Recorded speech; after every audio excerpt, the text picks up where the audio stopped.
ஆண்டவருடைய நாமம் மகிமைப்படுவதாக. இந்த மாலை நேரத்தில் கர்த்தருடைய ஆலயத்தில் இருப்பது தேவன் நமக்கு கொடுத்த ஒரு பெரிய ஒரு ஸ்லாக்கியம். கைகள் உயர்த்தி ஆண்டவரை மகிமைப்படுத்துவோமா? சொன்னாதான் செய்வீங்க. ரொம்ப சந்தோஷம். பாஸ்டர் ரொம்ப அழகாக பாடிட்டு இருந்தாங்க. நல்ல அழகான பாடல்கள். ஆனால் பாடும்போது நீங்கள்லாம் அவங்கள பார்த்துட்டு தான் இருந்தீங்க தவிர ஒருத்தரும் பாடினது மாதிரியே தெரியல. ஆகவே இன்றைக்கு சாயந்தரம் நாம் ஜீவனுள்ள ஆண்டவரை ஆராதிக்க வந்திருக்கிறோம். ஆமென். நம்முடைய கர்த்தர் இன்றைக்கும் ஜீவித்த அரசாடுகிறார். மேலும் சொல்லுகிறது, கர்த்தருடைய பிள்ளைகளே, ஆவியோடு பாடுவேன், கருத்தோடு பாடுவேன் என்று அழகாய் போல் சொல்லுகிறார். ஆகவே எப்போது கர்த்தரை துதித்து பாடினாலும் நல்ல சந்தோஷமாய் இருதயத்தின் ஆழத்திலிருந்து தேவனை துதித்து பாடுவது ஆண்டவருக்கு பிடிக்கும். ஒரு நாள் பரலோகத்துக்கு நம்ம போனோம். அமெரிக்காவிலே இருந்தெல்லாம் நினைக்க முடியாது. பரலோகத்துக்கு போகும்போது அங்கே ஒரே ஆரவாரமும் பாட்டு சத்தமும் அல்லேலூயா சத்தமும் கேட்கும். நான் சொல்றது சரியா? ஒருத்தர் பார்த்து கேளுங்க, சரியா? சரியா? இப்படி அமைதியா இருந்தா அங்க யாரும் சேர்க்க மாட்டாங்க. என்ன அங்க திடீர்னு அமைதியா வந்து நம்ம இருந்தோம்னா நம்மளை வித்தியாசமா பார்ப்பாங்க. பைபிள்ல சொல்லியிருக்கு, எப்போதும் ஒரு சத்தம் பரலோகத்தில் கேட்டுக்கிட்டே இருக்கும். அல்லேலூயா என்ற ஒரு சத்தம். எப்போதும் கேருபீன்களும் சேராபீன்களும் ஓயாமல் கர்த்தரை துதித்து கொண்டே இருப்பார்கள். ஆமென். அப்போ துதித்து கொண்டே இருப்பார்கள். அப்போ அதனாலதான் இந்த பூமியில எப்போது ஆலயத்துக்கு வந்தாலும் கர்த்தருடைய ஊழியக்காரர்கள் நம்மை பாட வைக்கிறார்கள், துதிக்க வைக்கிறார்கள், ஜெபிக்க வைக்கிறார்கள். கர்த்தருடைய நாமத்தினால உங்களை பார்ப்பது எனக்கு அதிக சந்தோஷம். சில ஆண்டுகளுக்கு முன்பு உங்கள் ஆலயத்தில் நடந்த ஆலயத்தின் மூலமாய் நடத்தப்பட்ட ரிட்ரீட்ல உங்களோடு இருந்து ஊழியம் செய்தது எனக்கு இன்றைக்கும் மறக்க முடியாது. அந்த ரிட்ரீட் மூலமாய் அநேக வாழ்க்கையில் கர்த்தர் மகிமையான காரியங்களை செய்தார். கர்த்தர் மகிமை உண்டாவதாக. இன்றைக்கும் முதலாவது உங்கள் மத்தியிலே அனுப்பின என் அருமை ஆண்டவரை நான் மகிமைப்படுத்துகிறேன். இரண்டாவது, இந்த சபையின் போதகர் நான் அதிகமாக நேசிக்கிற கர்த்தருடைய தாசன் பாஸ்டர் ஜோசப் அவர்களுக்காக கர்த்தரை ஸ்தோத்திரிக்கிறேன். மூன்றாவது, இந்த சபையை இரவும் பகலும் ஜெபத்தோடு கண்காணித்து இதை நடத்தி வருகிற போர்டு மெம்பர்ஸ் அவர்களுக்காக நான் கர்த்தரை ஸ்தோத்திரிக்கிறேன்.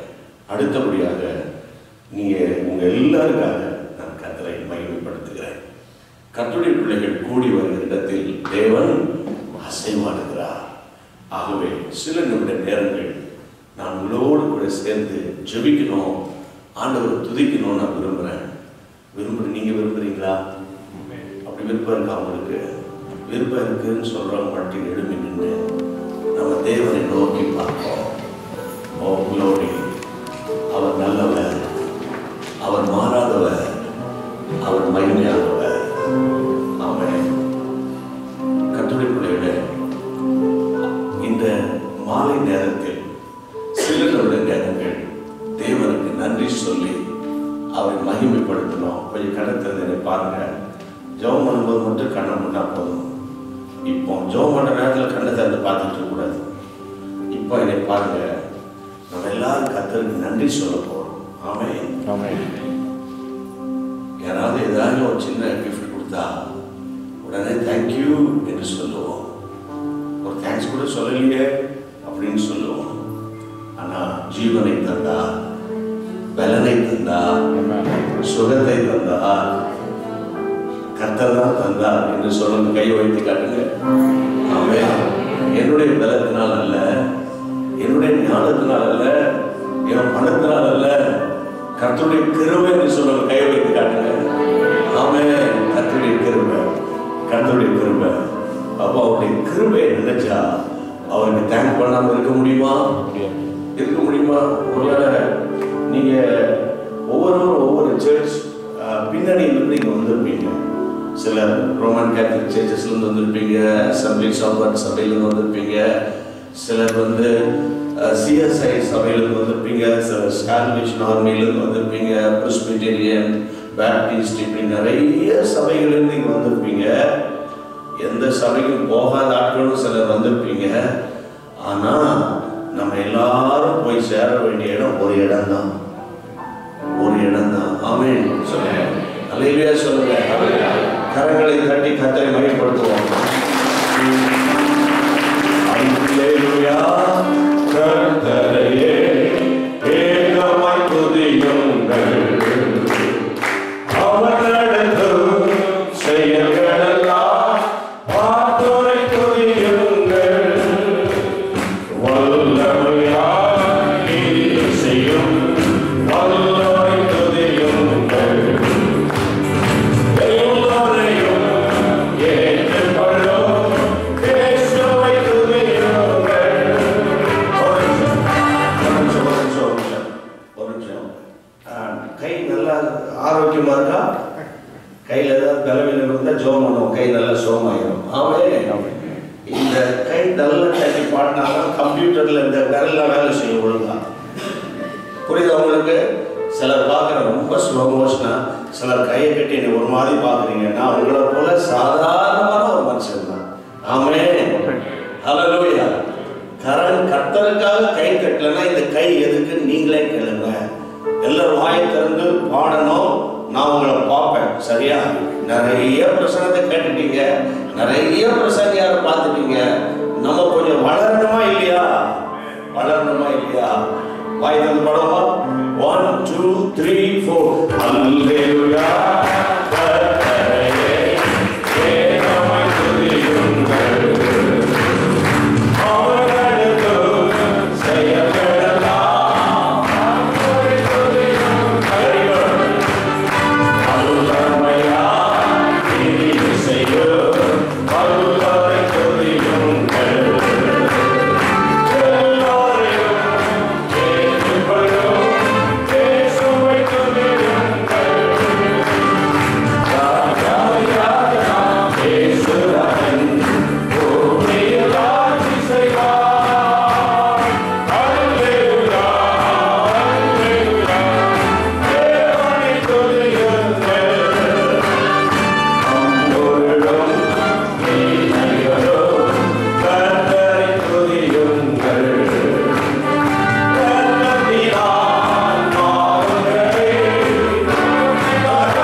நேரங்கள் நாம் ஜெபம் பண்ணுவோமா?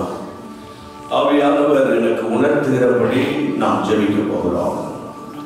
இந்த சபையில ஆண்டவர் ஒரு மனப்பாட்டின் ஆவியை ஊற்ற வேண்டும். கர்த்தர் நாம் கொடுத்த எல்லா குடும்பங்களுக்காக எல்லாம் கையை உயர்த்தி ஜெபம் பண்ணுறோம். உங்களுடைய வலது கரத்தை பரலோகத்துக்கு நேரம் உயர்த்தி, ஆண்டவரே, என்னுடைய தமிழ் சுவிசேஷ சபையில இருக்கிற எல்லா குடும்பங்களுக்காக நாங்கள் உம்மை நோக்கி ஜெபிக்கிறோம் அப்பா. நாங்கள் உம்மை நோக்கி ஜெபிக்கிறோம் அப்பா. இந்த சபையில ஆண்டவரே, எத்தனை வருஷங்கள் இந்த சபை துவங்கப்பட்டு எத்தனை வருஷம் ஆச்சோ, ஆரம்ப காலத்திலிருந்து இந்த சபையில் இருக்கிற ஒவ்வொரு குடும்பங்களுக்காக எல்லாம் கைகளை உயர்த்தி என்னோடு கூட சேர்ந்து ஒருமனப்பட்டு ஜெபம் பண்ணுவோமா? ஆண்டவரே, எல்லா குடும்பங்களுக்காக நாங்கள் ஜெபிக்கிறோம்.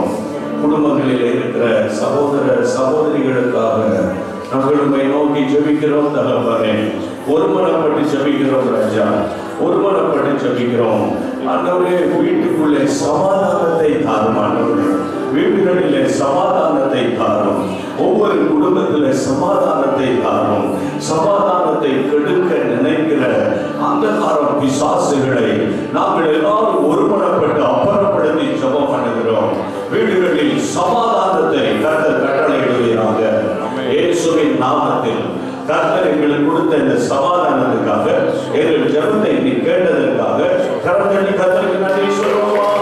கர்த்தருக்கு ஸ்தோத்திரம், ஸ்தோத்திரம், ஸ்தோத்திரம், உமக்கு ஸ்தோத்திரம், ஸ்தோத்திரம், ஸ்தோத்திரம், ஸ்தோத்திரம்.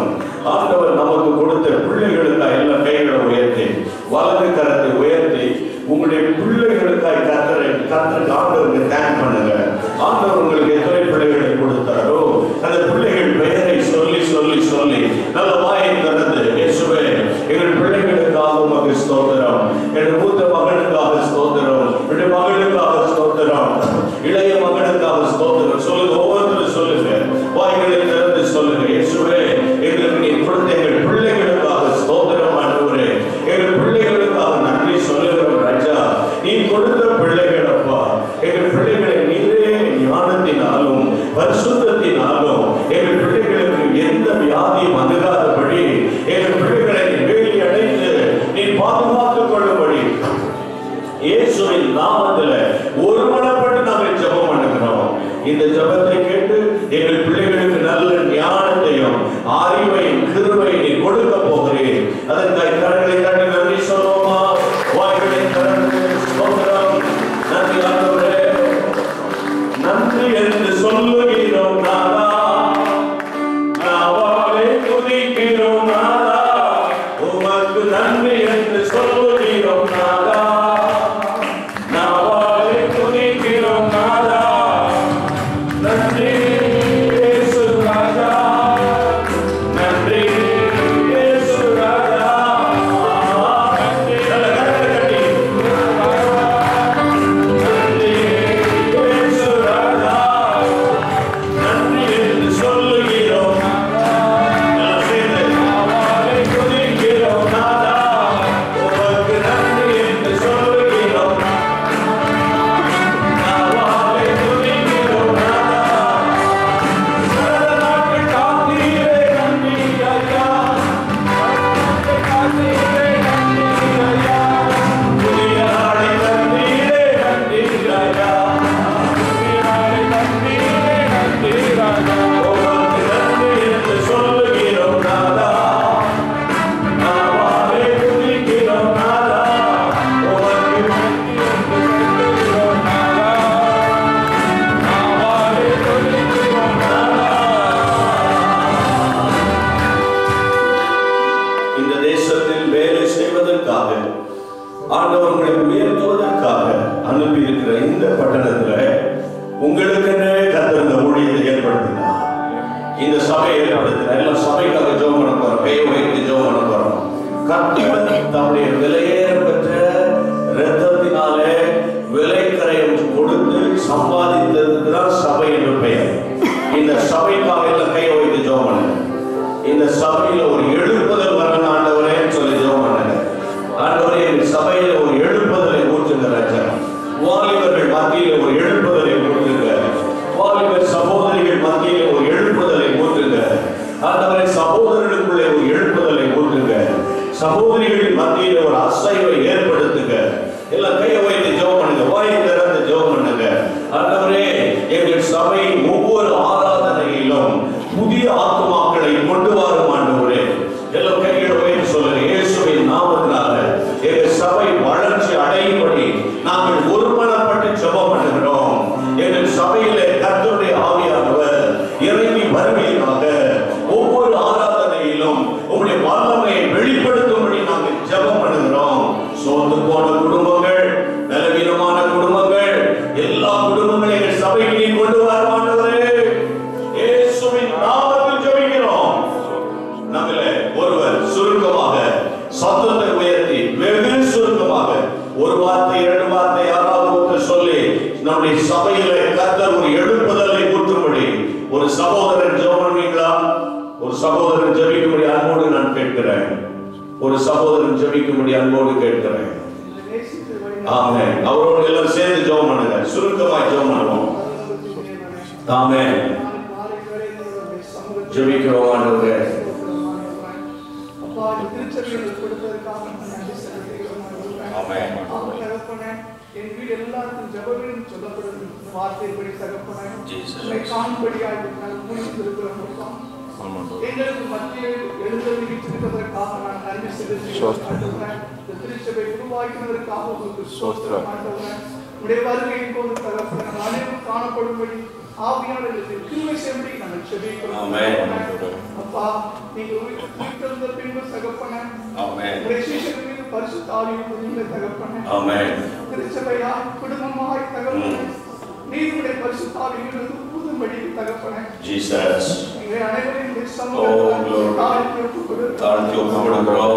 சாமுவேலை குறிப்பிட்ட சாமுவேல் இதோ ஆண்டவரே சொன்னது போல ஆண்டவரே உடனடியாக நோக்கி பார்க்கும்படி நான் ஜெபிக்கிறோம்.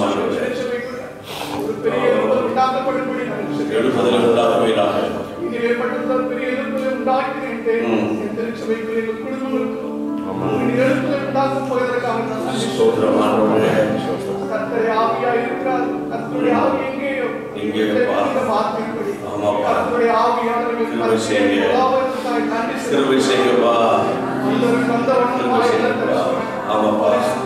அபிஷேகத்தை பெற்றுக்கொள்ள திருமிச்சலை கிருபை தகப்பனே, மண்ணில் இயேசுவின் நாமத்தில் ஜெபிக்கிறோம். ஆமென். இந்த ஜெபத்துக்கு கர்த்தர் பதில் கொடுத்தார். கரங்களை சொல்லுங்க, நன்றிப்பா. ஜெபத்துக்கு பதில் கொடுக்க இந்த சபையில் ஆசீர்வதிக்க போறீங்க. ரெண்டு கரங்களை தட்டி நன்றி சொல்லுவோம். வாய்களை திறந்து நன்றியா துதிப்பாடு நம் இயேசுவை உள்ளத்தால் என்று பாடு. நன்றியா துதிப்பாடு நம் இயேசுவை உள்ளத்தால் என்று பாடு.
வாக்கியத்திற்காக ஸ்தோத்திரம். துதிப்பதற்கு நீ கொடுத்த கிருபைக்காக ஸ்தோத்திரம். அப்பா, நீங்க துதிகளின் மத்தியில தான் வாசம் பண்றீங்கன்னு பைபிளை வாசிக்கிறோம்பா. அதனால நாங்கள் உங்களை ஸ்தோத்திரித்து துதித்து உங்களை மகிமைப்படுத்துகிறோம். இந்த வாரம் முழுவதும் உடைய பிள்ளைகள் கஷ்டப்பட்டு வேலைக்கு போயிட்டு வந்து ஆண்டவரே, இந்த வாரம் முழுவதும் அவர்கள் தங்கள் குடும்பத்தை நடத்தினார்கள். இந்த வாரம் முழுவதும் ஒவ்வொரு பெற்றோரையும் நீ பாதுகாத்துக் கொண்டேன். இந்த வாரம் முழுவதும் உடைய பிள்ளைகளுடைய வருமானத்தை ஆசீர்வதித்து அதற்காக உங்கள் ஸ்தோத்திரம். விசேஷமாய் சபையில யாராவது வியாதிப்பட்டு இன்றைக்கு ஆலயத்துக்கு வர முடியாமல் இருந்தால் அவர்களை அடுத்த வாரம் கொண்டு வர மாட்டவரே, அவர்களுக்கு சமாதானத்தை தாரும் ஆண்டவரே. ஆண்டவரே, சபைக்கு வந்துட்டு வர முடியாம விட்டுட்டு போயிட்டு சில ஆத்துமாக்களுக்காக ஜெபம் பண்றப்பா. அந்த ஒரு ஆத்துமா உங்களுடைய பார்வையில விலையேற பெற்றதப்பா. அந்த ஆத்துமாக்களை நீ உங்களுடைய இரத்த கோட்டைகளை மறைத்து மறுபடியும் ஆலயத்துக்கு கொண்டு வந்து உங்களுடைய நாமத்தை மகிமைப்படுத்தும். உங்களுடைய அன்பின் கைகளில் ஒப்புக் கொடுக்கிறோம். ஆண்டவரே, எத்தனையோ பிரசங்கங்களை நம்ம கேட்கிறோம்ப்பா. இந்த மணி நேரத்துக்குரிய ஒரு தீர்க்க தரிசன அபிஷேகம் எங்கள் மத்தியில் இறங்கி வரட்டும். ஒரு தீர்க்க தரிசன அபிஷேகம் எங்கள் மத்தியில் இறங்கி வரட்டும். அவரவருக்கு இன்னது தேவை என்பதை எங்கள் பரமபிதா அறிந்திருக்கிறீர்கள் அல்லவா? இயேசுவே உமக்கு ஸ்தோத்திரம். எங்களோடு நீ பேசும். உங்களுடைய பிள்ளைகளுக்காக உங்களுடைய கைகளில் இருந்து சகல ஆசீர்வாதங்களை விசுவாசத்தோடு இயேசுவின் நாமத்தில் எடுத்துக் கொள்கிறேன். எங்கள் நல்ல பிதாவே, ஆமென். ஆமென். ஆமென். நன்றி. உட்காருங்கள். Thank you John. கர்த்தர் மையோடாவதா தேவனை துதித்து பாடி இப்படி ஜெபம் பண்ணும்போது சபையில் ஒரு மனம் பாட்டினாவே தேவன் கட்டளையிடுவார். ஆமென். அல்லாமலும் இந்த பூமியில 2 பேர் ஒருமனப்பட்டிருந்தால் அவர்கள் நடுவில் நான் இருக்கிறேன் என்று கர்த்தர் வாக்குத்தத்தம் பண்ணியிருக்கிறார். ஆமென். கர்த்தருக்கு மகிமை உண்டாகட்டும். கர்த்தருடைய கிருபையினாலே உங்கள் ஊழியங்களை ஆண்டவர் ஆசீர்வதித்து வருகிறார். ஒவ்வொரு வாரமும் ஆண்டவர் நல்ல செய்திகளை உங்களுக்கு கொடுக்கிறார். அவ்வப்போது எங்களை போன்ற தேவ மனிதர்களை ஆண்டவர் உங்கள் ஆசீர்வாதத்துக்காக அனுப்புகிறார். இந்த வாரம் நாங்கள் உங்கள் மத்தியில் இருப்பது தேவனுடைய நடத்துதல், தேவனுடைய கிருபை. விசுவாசிக்கிறீங்களா? ஆமென். நான் வேதத்தை வாசிக்க சொல்லும் போது மட்டும் நீங்க பைபிளை பார்த்தா போதும். மற்றபடி நீங்க கவனமாக இன்றைக்கு ஆண்டவர் உங்களோடு பேசுகிற சத்தியத்தை கவனமாக கேட்க வேண்டும் என்று நான் இயேசுவின் நாமத்தில் அன்போடு கேட்டுக்கொள்கிறேன். சீக்கிரமாக வேதத்தை திறந்து ஏசாயா தீர்க்கதரிசியின் புத்தகம் 1ஆம் அதிகாரம், the book of Isaiah chapter 1, 5-6 வசனங்களை மட்டும் ஒருவர் சத்தத்தை உயர்த்தி எனக்காக வாசிக்கும்படி. இன்னும் நீங்கள் ஏன் அடிக்கப்பட வேண்டும்? அதிகமாக விலகி போகிறீர்களே. தலையெல்லாம் வியாதியும் அலட்சியமாக இருக்கிறது. உள்ளங்கால் தொடங்கி உச்சந்தலை மட்டும் அதிலே சுகமே இல்லை. வாசிங்கம்மா. காயமும் வீக்கமும் அது ஸ்டீல் பிதுக்கப்படாமலும் கட்டப்படாமலும் எண்ணெயினால் ஆற்றப்படாமலும் இருக்கிறது. சில மாதங்களுக்கு முன்பு ஒரு நாள் என்னுடைய ஜெப நேரத்தில் திடீரென்று ஆண்டவர் ஒரு செய்தியை எனக்கு கொடுக்க ஆவியானவர் எனக்குள் இருந்து கிரியை செய்கிறதை நான் உணர்ந்தேன். அது என்னவென்று கேட்டா, ஒரு கர்த்தருடைய பிள்ளையினுடைய உள்ளான மனதில், உள்ளான மனுஷனில் இருக்கிற காயங்களை ஆண்டவர் எப்படி குணமாக்குகிறார். பொதுவாக வெளியே காயப்பட்டால் சரீரத்தில் மருத்துவரை அணுகலாம். வெளிரங்கமான காயங்களுக்கு அதுக்கு ஒரு ட்ரீட்மெண்ட் இருக்கிறது. ஆனால் உள்ளே நிறைய காயங்கள், ஆங்கிலத்தில் சொன்னால் இன்னர் வூண்ட்ஸ், உள்ளே இருக்கிற காயங்கள் வெளியே தெரியாது, உள்ளே இருக்கிற பிரச்சனைகள் வெளியே தெரியாது. இதை குறித்து நீ என் ஜனங்களுக்கு, என் ஊழியக்காரர்களுக்கு பேசு என்று ஆண்டவர் என்னை ஒரு நாள் உணர்த்தினார். அதுக்காக சில நாட்களாக வேதத்தை பார்ப்பதும் தேவன் நோக்கி ஜெபிப்பதும் உள்ளான மனுஷனின் காயங்களை குறித்து ஆண்டவர் நிறைய காரியங்களை எனக்கு கற்றுக் கொடுத்தார். அதை இன்னைக்கு நான் உங்களோடு பேச போறேன். இது இன்னைக்கு முக்கியமான ஒரு சத்தியம். உள்ளான மனுஷனுடைய காயங்கள், வெளியே இருக்கிற காயங்கள் வேறு, உள்ளே இருக்கிற காயங்கள் வேறு. இந்த வசனத்தை பாருங்கள். உள்ளங்கால் தொடங்கி உச்சந்தலை மட்டும் சுகமே இல்லை, அது காயமும் வீக்கமும் நொதிக்கிற ரணமாய் இருக்கிறது. சீழ்பிதிக்கப்படாமலும் கட்டப்படாமலும் எண்ணெயினால் ஆற்றப்படாமலும் இருக்குது. பொதுவாக ஒருவரை ஒருவர் சந்திக்கும் போது எப்படி இருக்கிறீர்கள் என்று கேட்பாங்க. உடனே சொல்ற வார்த்தை ஐ அம் ஃபைன், நான் நல்லா இருக்கேன் என்று பொதுவாக எல்லாரும் சொல்றாங்க. ஒரு முறை என்னுடைய நண்பர் ஒருவர் இங்கிலாந்துல இருந்து சென்னைக்கு வந்த போது எனக்கு போன் பண்ணார்.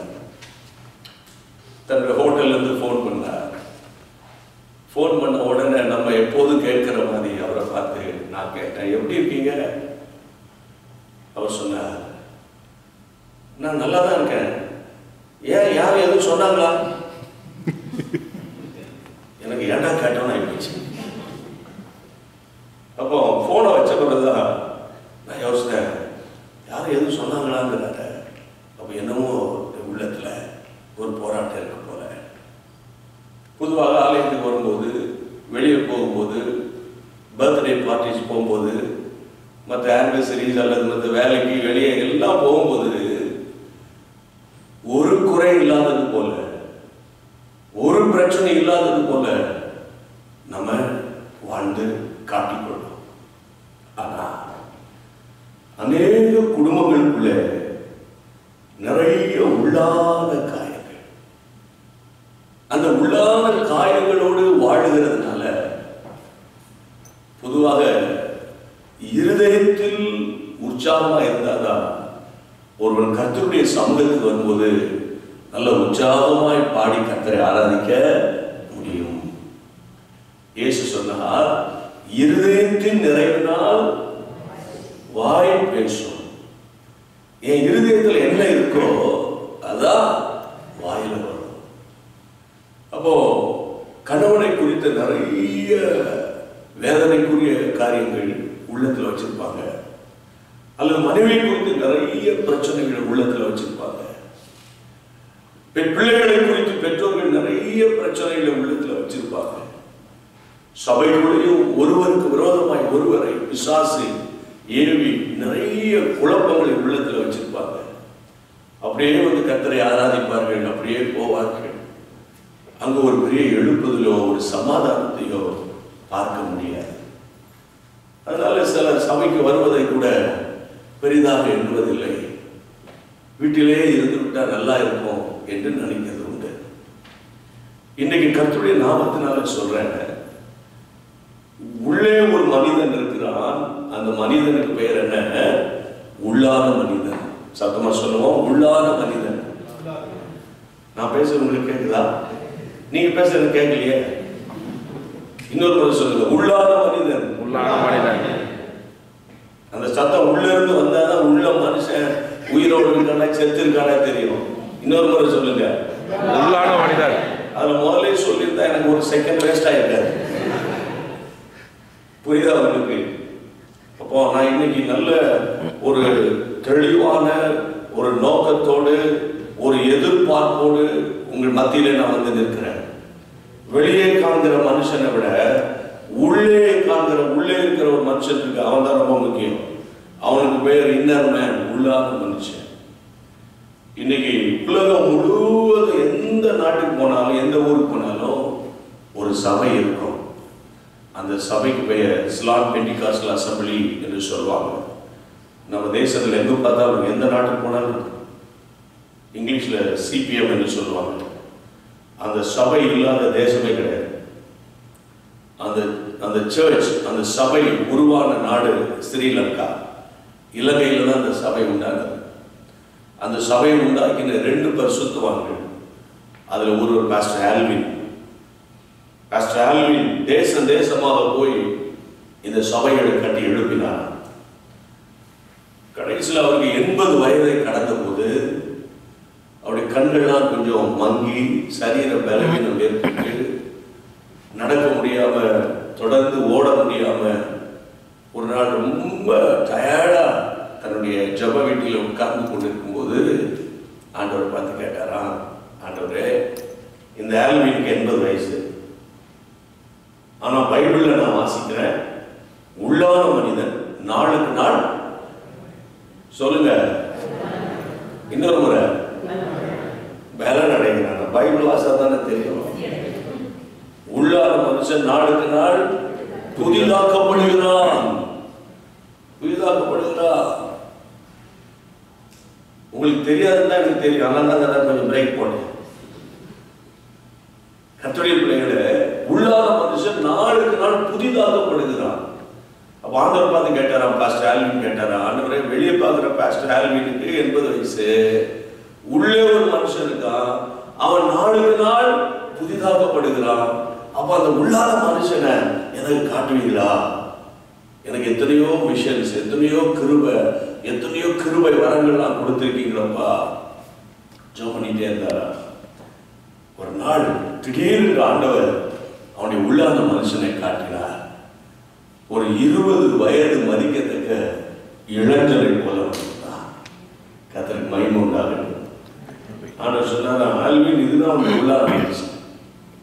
உள்ளான மனுஷன் தினந்தோறும் தேவனை துதித்து, தினந்தோறும் ஜெபம் பண்ணி, தினந்தோறும் பைபிள் வாசித்து, தினந்தோறும் ஆண்டவருடைய முகத்தை பார்த்து, தினந்தோறும் கர்த்தரை ஆராதனை செய்து, அந்த உள்ளான மனுஷன் ஃப்ரெஷ். ஆமென், ஹல்லேலூயா. கர்த்தருடைய பிள்ளைகளே, இன்றைக்கு கர்த்தருடைய நாமத்தினால சொல்றேன், உங்களுக்குள்ள எனக்குள்ள உள்ள ஒரு மனுஷன் இருக்கான். அவனுக்கு பேர் உள்ளான மனுஷன்.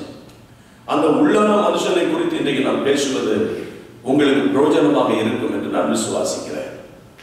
வெளியே பார்க்குற மனுஷனை அழகா உடுத்தி, காலையிலிருந்து மத்தியானம் வரைக்கும் குளிச்சு தலையை சீவி நம்ம எந்த உடுப்பை உடுத்தலாம், இது வேணாம் அது வேணாம் செலக்ட் பண்ணி எப்படிலாம் வந்து நம்ம உட்கார்ந்துட்டு போயிடுவோம். ஆனா உள்ள ஆண்டவர் சொல்லுகிறார், மனுஷன் முகத்தை பார்க்கிறான், கர்த்தரோ இருதயங்களை பார்க்கிறார்.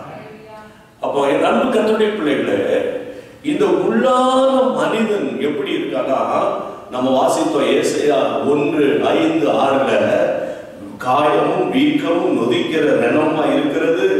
அது சீழ் பிதுக்கப்படாமலும் கட்டப்படாமலும் என்னையினால் ஆற்றப்படாமலும் இருக்கிறது. அப்ப இன்றைக்கு நிறைய குடும்பங்கள்ல கர்த்தருடைய ஊழியத்தின் நிமித்தம் பல ஆயிரமான மக்களை சந்திக்கிறோம். நிறைய வீடுகளுக்குள்ள பார்த்தா, நிறைய சபைகளுக்குள்ள பார்த்தா, நிறைய கசப்புகள், நிறைய கஷ்டங்கள், மன்னிக்க முடியாத சுபாவங்கள், மறக்க முடியாத காரியங்கள், ஒருவருக்கு விரோதமாய் ஒருவர் குற்றம் சாட்டுகிற காரியங்கள். பிசாசு நிறைய வீடுகளுக்குள்ளே இப்படிப்பட்ட பிரச்சனையை கொண்டு வந்து வைத்து அவர்கள் எழும்ப முடியாதபடிக்கு அவர்களை கட்டி வைத்திருக்கிறார். என் அன்பு கர்த்தருடைய பிள்ளைகளே, ஒரு நாள் மலேசியாவில் நான் கூட்டம் நடத்தும் போது, இன்றைக்கு நாங்க உள்ள வரும்போது எப்படி பாடி ஆராதனை செய்து கொண்டீர்களோ அதே போல அந்த சபையில நிறைய இன்ஸ்ட்ருமெண்ட், நல்ல கைத்தட்டி நிறைய இன்ஸ்ட்ருமெண்ட் வாசித்து ரொம்ப சந்தோஷமா பாடி கர்த்தரை ஆராதனை செய்து கொண்டிருந்தார்கள். ஆராதனை முடிந்தது.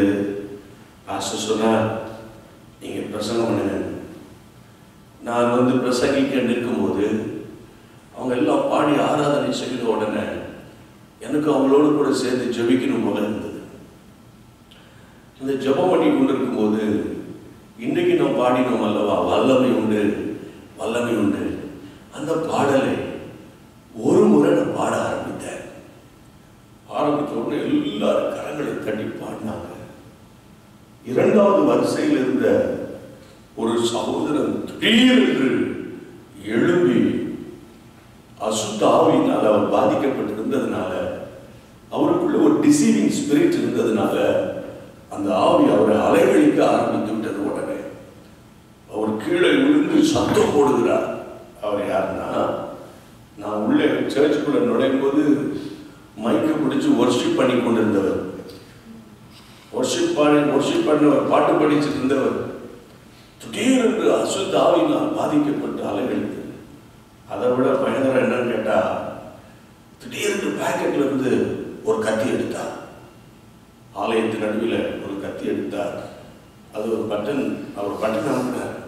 உடனே அந்த கத்தி அப்படி மேலே வந்தது. சத்தம் போட்டு அழுது கொண்டு சொன்னார், நான் ஆலயத்துக்கு வருகிறேன், ஒர்ஷிப் நடத்துவேன், ஜெபம் பண்ணுவேன், எல்லாம் செய்வேன். ஆனா எனக்குள்ள மறக்க முடியாத ஒரு பயங்கரமான ஒரு காயம்.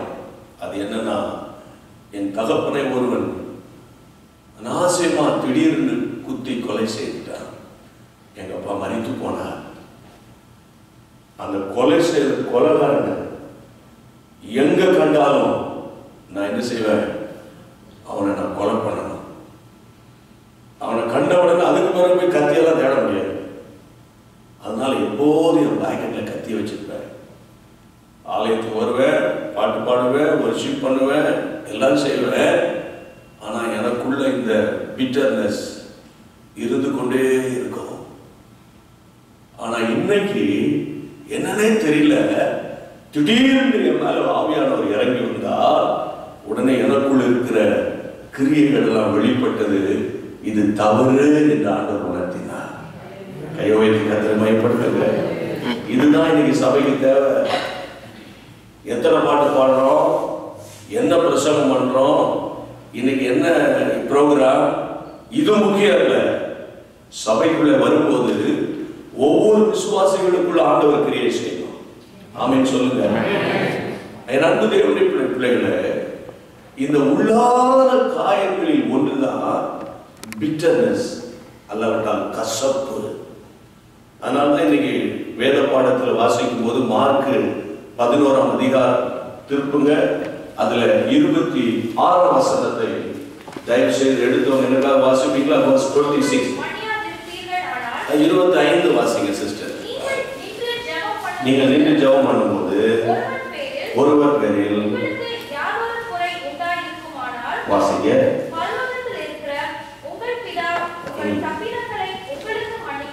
உங்கள் தப்பிதங்களை உங்களுக்கு மன்னிக்கும்படி அந்த குறையை அவர்களுக்கு மன்னிங்க. நீங்கள் மன்னியாது இருந்தா பரலோகத்தில் இருக்கிற உங்கள் பிதாவும் உங்கள் தப்பிதங்களை மன்னியாது இருப்பா. நல்ல கவனிங்க. ஆண்டவர் சொல்றாரு, மார்க் 11:22 நீங்க வாசித்து பார்த்தீங்கன்னா விசுவாச ஜபத்தை ஆண்டவர் சொல்லிக் கொடுப்பார்.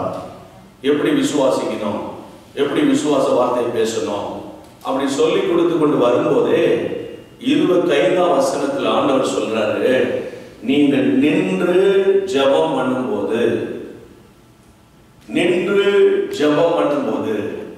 யார் பேரிலாவது உங்களுக்கு குறை இருந்தா அந்த குறையை நீங்க என்ன செஞ்சிடணுமா? மன்னிச்சிடணும். சத்தமா சொல்லுங்க, மன்னிச்சிடணும். அப்படி மன்னிக்கலன்னா உங்க ஜெபத்துக்கு பதில் வராது. சொல்ல வாய் திறந்து, நான் மன்னிக்காவிட்டால் என் ஜெபத்துக்கு பதில் வராது. இப்ப நீங்க சொல்லுங்க பார்ப்போம். நான் மன்னிக்காவிட்டால் என் ஜெபத்திற்கு பதில் வராது. இன்னைக்கு நிறைய வீடுகள்ல கணவன் மனைவியை மன்னிக்கிறது இல்லை, மனைவி கணவனை மன்னிக்கிறது இல்லை. ஆனா என்ன, வந்துட்டோம், ஊருக்கு வந்துட்டோம், ஒரே வீட்டுக்குள்ள இருந்துதான் ஆகணும், வேற வழி இல்லாம சில ஆட்கள் வீட்டுக்குள்ள உட்கார்ந்துட்டு இருக்காங்க.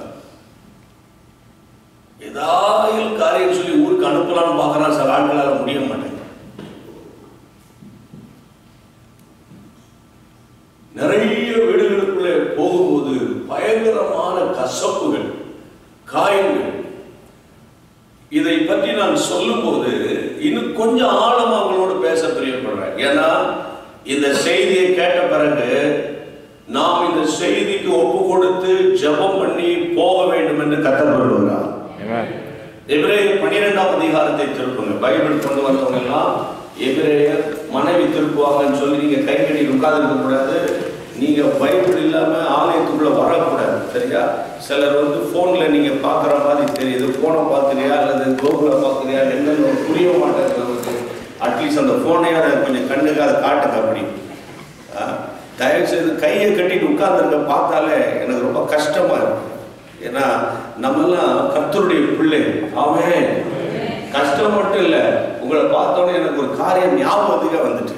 அது என்னன்னா, நாங்கள்லாம் சிஎஸ்ஐ கிறிஸ்டியன்ஸ். சிஎஸ்ஐ கிறிஸ்டியன் ரட்சிக்கப்படுறதுக்கு, நான் ரட்சிக்கப்படுறதுக்கு முன்னால பைபிளே தூக்க மாட்டேன். ஏன்னா ரட்சிக்கப்படல, அதனால பைபிள் சில ரட்சிக்கப்படாம பைபிள் தூக்கம், அது வேற. ரட்சிக்கப்படாம பைபிள் தூக்குவாங்க, பைபிள் வச்சுக்கிட்டே சண்டை போடுவோம், அது வேற. ஆனால் நாங்கள் ரட்சிக்கப்படாதனால பைபிள் தூக்கல. ஆனால் ஒவ்வொரு வாரம் போவோம், சில வாரம் போக மாட்டோம். அந்த போகிற நேரம் பார்த்து ஒரு பிரசங்கர் வருவார். அவர் சொல்லுவார், அவர் மாசத்துக்கு ஒரு முறை வருவார். When you carry the Bible when you are young, the Bible will carry when you are old. திரும்ப தமிழில் சொல்வார். என்ன சொல்வார்? உன் இளமையில் இந்த வேதத்தை பைபிளை நீ சுமந்தா, இந்த வேதம் உன்னை முதிர் வயதாகும் போது இந்த வேதம் தான் உன்னை சுமக்கும் அப்படின்னு சொல்லுவாரு. அப்ப இந்த ஆளுக்கு வேற வேலை இல்லை, வந்தா பிரசங்கம் பண்ணிட்டு போக வேண்டியது தானே. ஏன் பைபிள் இருக்கா இல்லையான்னு பாக்குறாரு. சிலர் அப்படித்தானே பாக்குறீங்க. அதை பற்றி நான் கவலைப்படவே மாட்டேன். அதாவது இந்த கேம்பஸ் கூட வரும்போது பைபிளோட வரணும். ஆமேன்னு சொல்லுங்க. பைபிள் இல்லாம இந்த பக்கம் வந்துடக்கூடாது. புரியுதா உங்களுக்கு? பைபிள் நான் இந்த ஒரு ஊர்ல போய் பிரசங்கம் பண்ண போனேன்னா நிறைய பேர் ஆலயம் முழுவதும் ஆட்கள் உட்கார்ந்து இருந்தாங்க. அதுல கமிட்டி மெம்பரா எனக்கு தெரியல, முன்னாள் வரிசையா உட்கார்ந்துருக்காங்க கையை கட்டிட்டு. அதுல ஒருத்தர் பைபிள் இல்ல ஒண்ணு இல்லாம உட்கார்ந்துருக்காரு. அப்ப நான் சொல்லிட்டேன், பைபிள் இல்லாம ஒரு ஆளுங்க உள்ள நுழையக்கூடாது, இது கர்த்தருடைய சபை. ஆமென், ஹல்லேலூயா. அதுல அந்த ஐயா, அவருக்கு எப்படி ஒரு 65 வயசு இருக்குன்னு நினைக்கிறேன். முடிஞ்ச உடனே தம்பி உடனே பேசணும்னாங்க. என்னன்னு கேட்டேன். அவர் சொன்னாரு, 30 வருஷமா நான் செக்ரட்டரியா இருக்கேன். 30 வருஷமா ஒருத்தர் செக்ரட்டரியா இருக்காருன்னா உண்மையில ஒரு நல்ல மனுஷனா தான் இல்லைன்னா தூக்கிடுவாங்கல்ல. என்ன சொல்றீங்க? அப்போ 30 வருஷமா செக்ரட்டரியா இருக்கேன், ஒருத்தர் இதை பற்றி ஒரு ஆளும் பேசுறதே இல்லை. ஆனா நீ இவ்வளவு தைரியமா பேசுற, அதனால இனி பைபிள் இல்லாம உள்ளே வரமாட்டேன். எவ்வளவு பெரிய ஒரு சாட்சி. ஆமென், ஹல்லேலூயா. அதனால நண்பா சொல்றேன், இப்ப கர்த்தருடைய பிள்ளைகளை எங்கேயாவது போனா ஐடி இல்லாம போறீங்களா? டிரைவிங் லைசன்ஸ் இல்லாம கார்ல உட்கார்றீங்களா? அப்போ இன்னைக்கு கர்த்தருடைய நாமத்தினால அன்போடு சொல்றாரு, இந்த கையை கட்டிட்டுலாம் உட்காரக்கூடாது. ஆலயத்துல வசனத்தை வாசிக்கணும், நோட்ஸ் எழுதணும். போய் பாருங்க உலகத்துல என்னென்ன நாட்டுல, நம்ம ஊர்ல பாருங்க எப்படி சபைகள் இருக்கு, எழுப்புதல் அடைஞ்சிருக்கு. கொஞ்ச நேரம் பிந்தனா இடமே கிடைக்காது. இங்க பாருங்க யார் உட்கார்றதுக்கு. இதெல்லாம்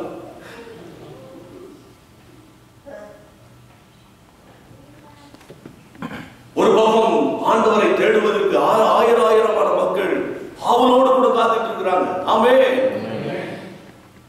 அப்ப இன்றைக்கு கர்த்தருடைய நாமத்தினால அன்போடு கூட தாழ்மையோடு கூட உங்களோடு கூட நான் பேசுறேன்.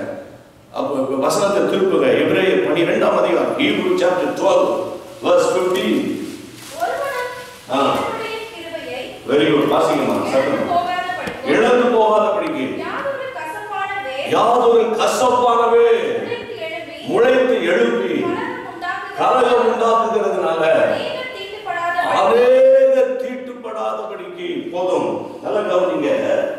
யாதொரு கசப்பானவே, எல்லாம் சத்தமா சொல்லுங்க. யாதொரு கசப்பானவே. கீழே முடிஞ்சா சத்தம் வராது, சரியா? கொஞ்சம் அப்படி தூக்கி சொல்லுங்க. யாதொரு கசப்பானவே. ஷாட சொல்லுவோம், கசப்பானவே. கசப்பானவே. இன்னொரு முறை சொல்லுங்க, கசப்பானவே. என்னவே இது? கசப்பானவே. அதாவது இந்த கசப்பு இருக்குல்ல, பிட்டர்னஸ், அந்த பிட்டர்னஸுக்கு நம்ம பைபிள்ல வேருக்கு அடையாளமா சொல்லப்பட்டிருக்கு. வேருக்கு அடையாளமா சொல்லப்பட்டிருக்கு. இப்போ எனக்கு யார் மேலேயாவது சர்ச்சில் ஒரு கஷ்டம் இருக்குன்னு வைங்க, நான் என்னதான் நின்று சத்தம் போட்டு 40 நாள் ஃபாஸ்ட் பண்ணி ஜெபம் பண்ணாலும் ஆண்டவர் சொல்வாரு, நீ முதல்ல போய் என்ன செஞ்சிடணும், ஒப்புரவாயிட்டு வந்து அப்புறம் நீ என்ன செய், ஜெபம் பண்ணுன்னு சொல்லுவாரு. அப்படி நான் ஒப்புரவாகாம ஜெபம் பண்ணேன்னா எனக்குள்ள அந்த கசப்பு, அது ஒரு வேர். கசப்பு என்றால் அது என்னவா, வேர். இப்ப நான் உங்களை பார்த்து கேட்கிறேன், ஒரு மரம் இருக்குது, மரத்தினுடைய கிளைகள், கொப்புகள், கனிகள், காய், இலை எல்லாம் அழகா பார்க்கலாம். அந்த மரத்தினுடைய வேற பார்க்க முடியுமா? முடியாது. வேற பார்க்க முடியுமா? முடியுமா? முடியாது. ஏன்னா வேர் மறைவா இருக்கும். இப்ப நான் பிரசங்கம் பண்றதை பாக்குறீங்க, பைபிள் வாசத்தை பாக்குறீங்க, அப்புறம் பாடுறதை பார்த்தீங்க, ஜெபம் பண்ணதை பார்த்தீங்க. ஒருவேளை எனக்குள்ள கசப்பு இருந்தா உங்களுக்கு தெரியுமா? தெரியாது. உங்களுக்குள்ள கசப்பு இருக்குன்னு எனக்கு தெரியுமா? எனக்கு தெரியாது. மனைவியை குறித்து கசப்பு இருக்குன்னு புருஷனுக்கு தெரியுமா? புருஷனுக்கு மனைவி மேல ஒரு கசப்பு, மனைவியை குறித்து கசப்பு இருக்குன்னு அவருக்கு தெரியுமா? அவருக்கே தெரியுமா? தமிழ் புரியுதா இல்லையா? நல்ல கவனிங்க, அதெல்லாம் மறைவான காரியங்கள், மறைந்து இருக்கு. ஒன்று வேர் மறைந்து இருக்கும், இரண்டாவது வேறு கீழே போவோம் மேல வரும். அப்படி சொல்லக்கூடாது, கீழே தான் போகும். அப்படி சொல்லுங்க, கீழே தான் போகும். இன்னொரு முறை, கீழே தான் போகும். அது கீழே தான் போகும். நீங்க எத்தனை $1000 சம்பாதித்தாலும் சரியா, நீங்க இந்தியாவில் இருக்கிற அத்தனை மிஷினரிக்கும் கோடி கோடியா நீங்க பணம் கொடுத்து உதவினாலும் அங்க ஊழியம் வளர்ந்துடும். ஆனா ஆண்டவர் சொல்வாரு, உனக்குள்ள கசப்பு இருக்கு, அதனாலதான் நீ பிரகாசிக்க முடியல. என்ன செய்ய முடியல? பிரகாசிக்க முடியல. இந்த வேர் வந்து கீழே தான் போகும். கசப்பு ஒரு விசுவாசிக்குள்ள, ஒரு கர்த்தருடைய ஊழியக்காரனுக்குள்ள கசப்பு வளர்ந்துச்சுன்னா அவங்க என்னதான் பண்ணாலும் அவங்க வந்து கர்த்தருக்காக எழும்ப முடியாது. கர்த்தருக்காக எழும்ப முடியாது. பாடலாம், ஜெபிக்கலாம், சத்தம் போடலாம், எல்லாம் செய்யலாம், அவங்க பிரகாசிக்கவே முடியாது. காரணம் வேர் கீழே தான் போகும், கீழே தான் போகும். அதோட இன்னொரு பயங்கரம் என்ன தெரியுமா? ஒரு வேர் ஒரு சுவற்றுக்கு பக்கம், சுவர் பக்கமா போனா அந்த சுவர் என்ன பார்த்திருக்கீங்களா? எத்தனை பேர் பார்த்திருக்கீங்க? அந்த சுவரே ரெண்டா பிளந்துடும். இன்னும் சொல்ல போனா பூமியை கூட ரெண்டா பிளந்துடும். ஒரு வீட்டுல கசப்பு வளர்ந்துட்டு வைங்களேன், அந்த ஃபேமிலி ரெண்டா உடைஞ்சிடும். அந்த ஃபேமிலி ரெண்டா உடைஞ்சிடும். ஒரு சர்ச்சுக்குள்ள கசப்பு வந்துட்டு வைங்க, இந்த குரூப் அந்த குரூப், அந்த ஊரு இந்த ஊரு, அந்த ஆவி இந்த ஆவியெல்லாம் சில சர்ச்சுக்குள்ள இருந்துச்சுன்னு வைங்க, அது ஒரு குரூப் விஷமாவே போயிட்டு இருக்கும். ஏன்னா உள்ள என்ன இருக்கு? கசப்பு இருக்கு, கசப்பு இருக்கு. அது அந்த அது வந்து பிளந்துடும் கசப்பு. கர்த்தருடைய பிள்ளைகள் என்னைக்கோ சொன்னதை சிலர் மனதில் வச்சுக்கிட்டே இருப்பாங்க. சிலர் சொல்லுவாங்க, என் புருஷன் அமைதியா இருக்காருன்னு, சபைக்கு வந்து அமைதியா வந்துட்டு அமைதியா போறாருன்னு நீங்க அவர் வந்து ரொம்ப அமைதியான்னு நினைச்சிடாதீங்க. எனக்கு தான் தெரியும் அமைதியா இருக்காரா இல்லை. அமைதியா தான் அதுக்கு ஒரு அர்த்தம் இருக்கு. புரியுதா உங்களுக்கு? சிலர் பாருவாங்க, என் மனைவி சிரிச்சுக்கிட்டே இருக்கான்னு நினைக்கிறீங்களா? அவ வந்து அப்படியே கம்ப்யூட்டரோட ஃபாஸ்டா அவ ஃபுல்லா ரெக்கார்ட் பண்ணிட்டு இருக்கோம். அது எப்போ பேசணும், எங்க பேசணும், எந்த இடத்துல பேசணும், அப்பதான் பேசணும். அதோட அநியாயம் என்ன தெரியுமா? கல்யாணம் கட்டி 10 வருஷம் ஆயிடுச்சு பிரதர், அவளை என்னால புரிஞ்சுட முடியல. அவ கோவப்படுறாளா இல்லையா, என்ன பண்றாங்க, என்னால புரிஞ்சுவிட முடிய மாட்டேங்குது. அது வேற, நான் காலையில் போனா நான் சாயந்தரம் தான் வரேன், வந்தாலும் நான் சும்மா இருக்கேன், அது கம்ப்யூட்டர் பிளே நோண்டிக்கிட்டு இருக்கேன் உள்ள. பொதுவாக உலகத்துல ஆண்களை விட பெண்கள் தான் அதிகமா பேசுவாங்கன்னு சொல்றாங்க ஒரு ஸ்டாட்டிஸ்டிக்ஸ்ல. ஒரு நாளைக்கு அதிகமான வார்த்தைகளை பேசுகிறது பெண்கள் ஆண்களை விட. இப்ப ஆண்கள் கொஞ்சம் தான் பேசுவாங்க, அது ஆபீஸ்ல இடைவெளியிலும் 12 மணிக்கு பேசி முடிச்சிருவாங்க.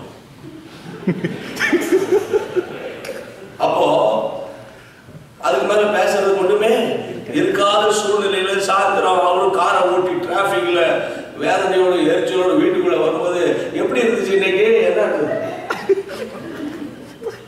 நான் ரொம்ப டயர்டா வந்திருக்கேன். காஃபி இருக்கா, டீ இருக்கா, டவல் இல்ல, இதுக்கு மேல பேச்சே கிடையாது. ஏன்னா இவ்வளவுக்குள்ள நிறைய பேச்சு பேசுறதுன்னா அதிகமா பேசுறாங்கல்ல. 4 சவுத்துக்குள்ள கொண்டு வந்து உட்கார வச்சுட்டு போயிருக்கு. அதனால யார்கிட்ட பேசன்னு தெரியாம பாவம் அவங்க உட்கார்ந்துருப்பாங்க. அதுல வேற மாமியார் மாமனாரை கொண்டு வந்து வேற உட்கார வச்சு ஊர்லயே பேசல. புரியுதா உங்களுக்கு? அப்போ இது ரொம்ப டென்ஷன் ஆகுது. புருஷன் எப்போ வருவார், அவர்கிட்ட கொஞ்சம் ரிலாக்ஸா பேசலாம். வந்து உள்ள வரும்போது பேசுறது ஒண்ணுமே கிடையாது. டீ எடு, காஃபி எடு, டவல் எடுன்னா அவன் ரொம்ப டென்ஷன் ஆகி ரொம்ப வேதனையில அட்லீஸ்ட் எங்க அம்மாகிட்ட ஃபோன் பண்றேன், அம்மாவோட ஃபோன் பண்ற வேலை வச்சுக்க சொல்றேன். என்ன அட்டகாசம்லாம் நடக்குது தெரியுமா இந்த ஊர்ல? என் அன்பு கர்த்தருடைய பிள்ளைகளே, இதுக்கெல்லாம் காரணம் என்னன்னு கேட்டா வேறு நிறைய குடும்பங்களை பிளந்துட்டே போகுது. இதை விட அநியாயம் என்ன தெரியுமா? வேறு பூமியில் இருக்கிறதெல்லாம் செக் பண்ணிக்கிட்டே இருக்கும், செக் பண்ணிக்கிட்டே இருக்கும், செக் பண்ணிக்கிட்டே இருக்கும். ஒரு சிஸ்டர் வந்து என்கிட்ட பேசும்போது, என் புருஷன் என்னெல்லாம் சொன்னார் தெரியுமா, என்னெல்லாம் பேசாரு தெரியுமா, ஐயோ காது கொடுத்து கேட்க முடியாது, என்னெல்லாம் சொன்னார் தெரியுமா. நான் கேட்டேன், இதெல்லாம் எத்தனை மணிக்குமா? மெதுவா சொல்றாங்க, நடந்து 10 வருஷம் ஆச்சு, ஆனா இன்னைக்கு பேசுற மாதிரி இருக்கு, இப்ப பேசுற மாதிரி இருக்கு, இப்போ காதுல விழுந்துட்டு இருக்கு. கசப்பு. கிறிஸ்தவ வாழ்க்கையில இந்த கசப்பு ரொம்ப முக்கியம். கிறிஸ்டியன் லைஃப்ல வந்தோமா, ஒரு பிரசங்கம் பண்ணோமா, 3 பாயிண்ட் பேசணுமா, டைமை பார்த்தோமா, போனோமா. அதை விட ஒரு பிரசங்கர் சொன்னாரு, ஆலயத்துல பிரசங்கம் பண்ணி ஆலயத்தில் இருக்கிற நேரத்தை விட பார்த்து ஃபெலோஷிப் ஹால்ல போய் உட்கார்ந்துட்டு நேரமா தான் அதிகமா இருக்கும். இன்னைக்கு கர்த்தருடைய கிருபையினால் உங்களுக்கு சொல்றேன் கர்த்தருடைய பிள்ளைகளே, இந்த வேர் அது ஒரு கசப்புக்கு அடையாளம். இப்ப நான் இதெல்லாம் பேசும்போது நீங்க உங்க ஃபேமிலியை திரும்பி பார்க்கணும். சரியா? நான் பேசுறேன்னா நான் என் ஃபேமிலியை திரும்பி பார்க்கணும், நான் என்ன திரும்பி பார்க்கிறேன், நான் நீங்க உங்களை திரும்பி பாருங்க. இன்னைக்கு கர்த்தருடைய நாமத்தினால சொல்றேன், இன்னைக்கு ஆண்டவர் நிறைய குடும்பத்துக்குள்ளே பிசாசு உள்ளான காயங்களை வச்சிருக்கான். நிறைய பேர் வெளியே ஷேர் பண்ணவே முடியாது. எங்க போய் ஷேர் பண்ண சொல்றீங்க, யாருக்கு போய் ஷேர் பண்ண சொல்றீங்க, எங்களுக்கு சரியா கவுன்சிலிங் யார் கொடுப்பாங்க, என்ன பண்றதுன்னு எனக்கு தெரியல என்று நிறைய கர்த்தருடைய பிள்ளைகள் சோர்ந்து போய் இருக்கிறத நான் பார்க்க முடியுது.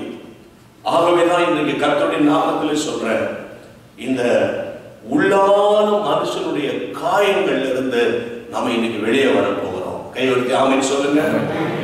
அடுத்தது, இந்த உள்ளான காயங்கள் வந்துச்சுன்னா அடுத்தது நமக்குள்ள வருகிற பிரச்சனை என்ன தெரியுமா?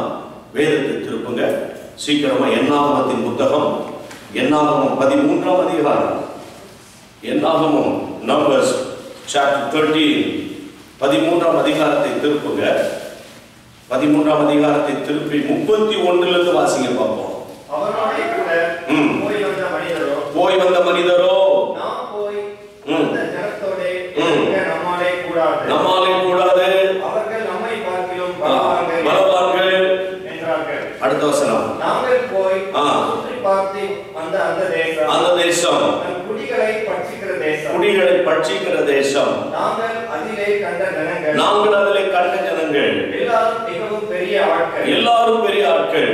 இங்கே ராட்சச பரவியான ஏனாக்கின் குமாரராகிய ராட்சசரையும் கண்டோம். நாங்கள் எங்கள் பார்வைக்கு வெட்டுக்கிளிகளைப் போல இருந்தோம், அவர் பார்வைக்கு அப்படியே இருந்தோம் என்று சொல்லி, இப்படி இஸ்ரவேல் புத்திரருக்குள்ளே நாங்கள் சுற்றி பார்த்து வந்த தேசத்தை குறித்து அடுத்த வசனம் வாசிங்க. 14:1. அப்பொழுது சபையார் எல்லாரும் கூக்குரலிட்டு புலம்பினார்கள். ஜனங்கள் அங்கு ராம் முழுவதும் அழுது கொண்டே இருந்தார்கள். நல்லா கவனிங்க, உள்ளான மனுஷனுடைய அடுத்த முக்கியமான ஒரு காயம் அது என்னன்னு கேட்டா, உள்ளான மனுஷன்ல காயம் வந்துச்சுன்னா, அவனுக்கு உள்ள ஆரோக்கியம் இல்லைன்னா, அவங்க பேசுற வார்த்தைகள் தேவனுக்கு விரோதமானதாகவே காணப்படும். இந்த சம்பவத்தை நீங்கள் அறிந்திருப்பீர்கள் என்று விசுவாசிக்கிறேன். மோசே 12 கோத்திரத்துல 12 பிரபுக்களை சூஸ் பண்ணி, நீங்க போய் கானான் தேசத்தை பார்த்துட்டு வாங்கன்னு அனுப்பினார். கானான் தேசத்தை பார்க்க போன பிரபுக்கள் எத்தனை பேர்? சத்தமா சொல்லுங்க. 12 பேர். இன்னொரு முறை சொல்லுங்க. எத்தனை பேர் திரும்பி வந்தாங்க? எத்தனை பேர் திரும்பி வந்தாங்க? 12 பேர் திரும்பி வந்தாங்க. இதுல 10 பேர் ஸ்டேட்மெண்ட் என்னன்னா, நாங்க போய் வந்த தேசம் மகா நல்ல தேசம் தான், ஆனா பெரிய ஆட்களை பார்த்தோம், வெட்டுக்கிளிகளை பார்த்தோம், ராட்சதரை பார்த்தோம், அதை பார்த்தோம், இதை பார்த்தோம் சொல்லி ஜனங்களுக்குள்ளே ஒரு பயங்கரமான பிரச்சனையை உண்டாக்கினார்கள். 10 பேர் ஒரு விதமாக சொன்னார்கள், 2 பேர் வித்தியாசமாய் சொல்லுகிறார்கள். அந்த 2 பேர் யார்? காலேபும் யோசுவாவும் சொல்றாங்க, நாங்கள் போய் பார்த்து வந்த தேசம் மகா நல்ல தேசம், கர்த்தர் அந்த தேசத்தை நமக்கு கொடுப்பார். இப்ப நான் உங்களை பார்த்து கேட்கிறேன், 10 பேர் சொன்னது சரியா, 2 பேர் சொன்னது சரியா? 10 பேர் சொன்னது தப்பா? 10 பேர் சொன்ன சரிதான், இருக்கிறதா சொன்னாங்க. அங்க போய் பார்த்ததை தான் சொன்னாங்க. ஆனா ரொம்ப முக்கியமான ஒரு வார்த்தையை நான் உங்களோட பேச பிரியப்படுறேன். 13ஆம் அதிகாரம் பைபிளை திருப்புங்க. 13 என்னாகும்? 13 முதல் வசனத்தை 2ஆம் வசனத்தை எல்லாரும் சேர்ந்து வாசிக்க போறோம். முதல் வசனம் 2ஆம் வசனம் 13 வாசிக்க ஆரம்பிங்க. கர்த்தர் மோசேயை நோக்கி, நான் இஸ்ரவேல் கொடுக்கும் கானான் தேசம் சுற்றி பார்ப்பதற்கு போதும் அப்படின்னு போதும். இன்னொரு சொல்லுங்க.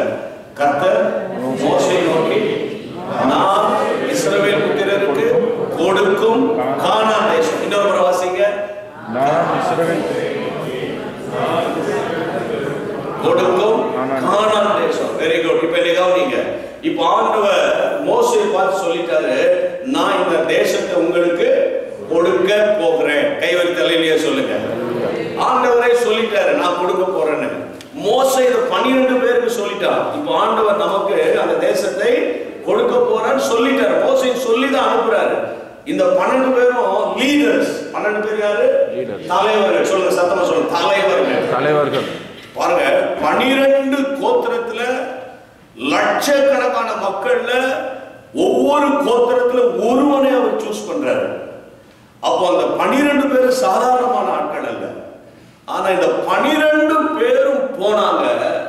ஆனா 10 பேர் சொன்ன வார்த்தை சபைக்குள்ள என்ன வந்தது? கலக்கம் வந்தது. சபை ரொம்ப முக்கியம், சர்ச் ரொம்ப முக்கியம். சில பேர் இது ஒரு ஃபெலோஷிப் நினைக்கிறாங்க, சில பேர் ஒரு கிளப்னு கூட நினைச்சுக்கிறாங்க. சிலர் இதை ஒரு முக்கியமானதாக கருத மாட்டேங்கிறாங்க. ஆனா அவங்களுக்கு சொல்றேன், சபை என்பது கர்த்தர் கொடுத்த ஒரு பெரிய ஆசீர்வாதம். ஆமென். அப்போ இந்த 12 பேர் 10 பேர் சொன்ன வார்த்தை எதிர்மறையான வார்த்தை. சத்தமா சொல்லுங்க. இன்னொரு முறை எதிர்மறையான வார்த்தை. இப்போ இவங்க என்ன சொல்லியிருக்கணும்? நாங்க ராட்சதரை கண்டோம், வெட்டுக்கிளிகளை போல இருந்தோம், என்னதான் இருந்தாலும் அந்த தேசத்தை கர்த்தர் நம் கையில கொடுப்பேன் என்று சொல்லி இருக்கிறார். அப்படிதான் சொல்லணும்.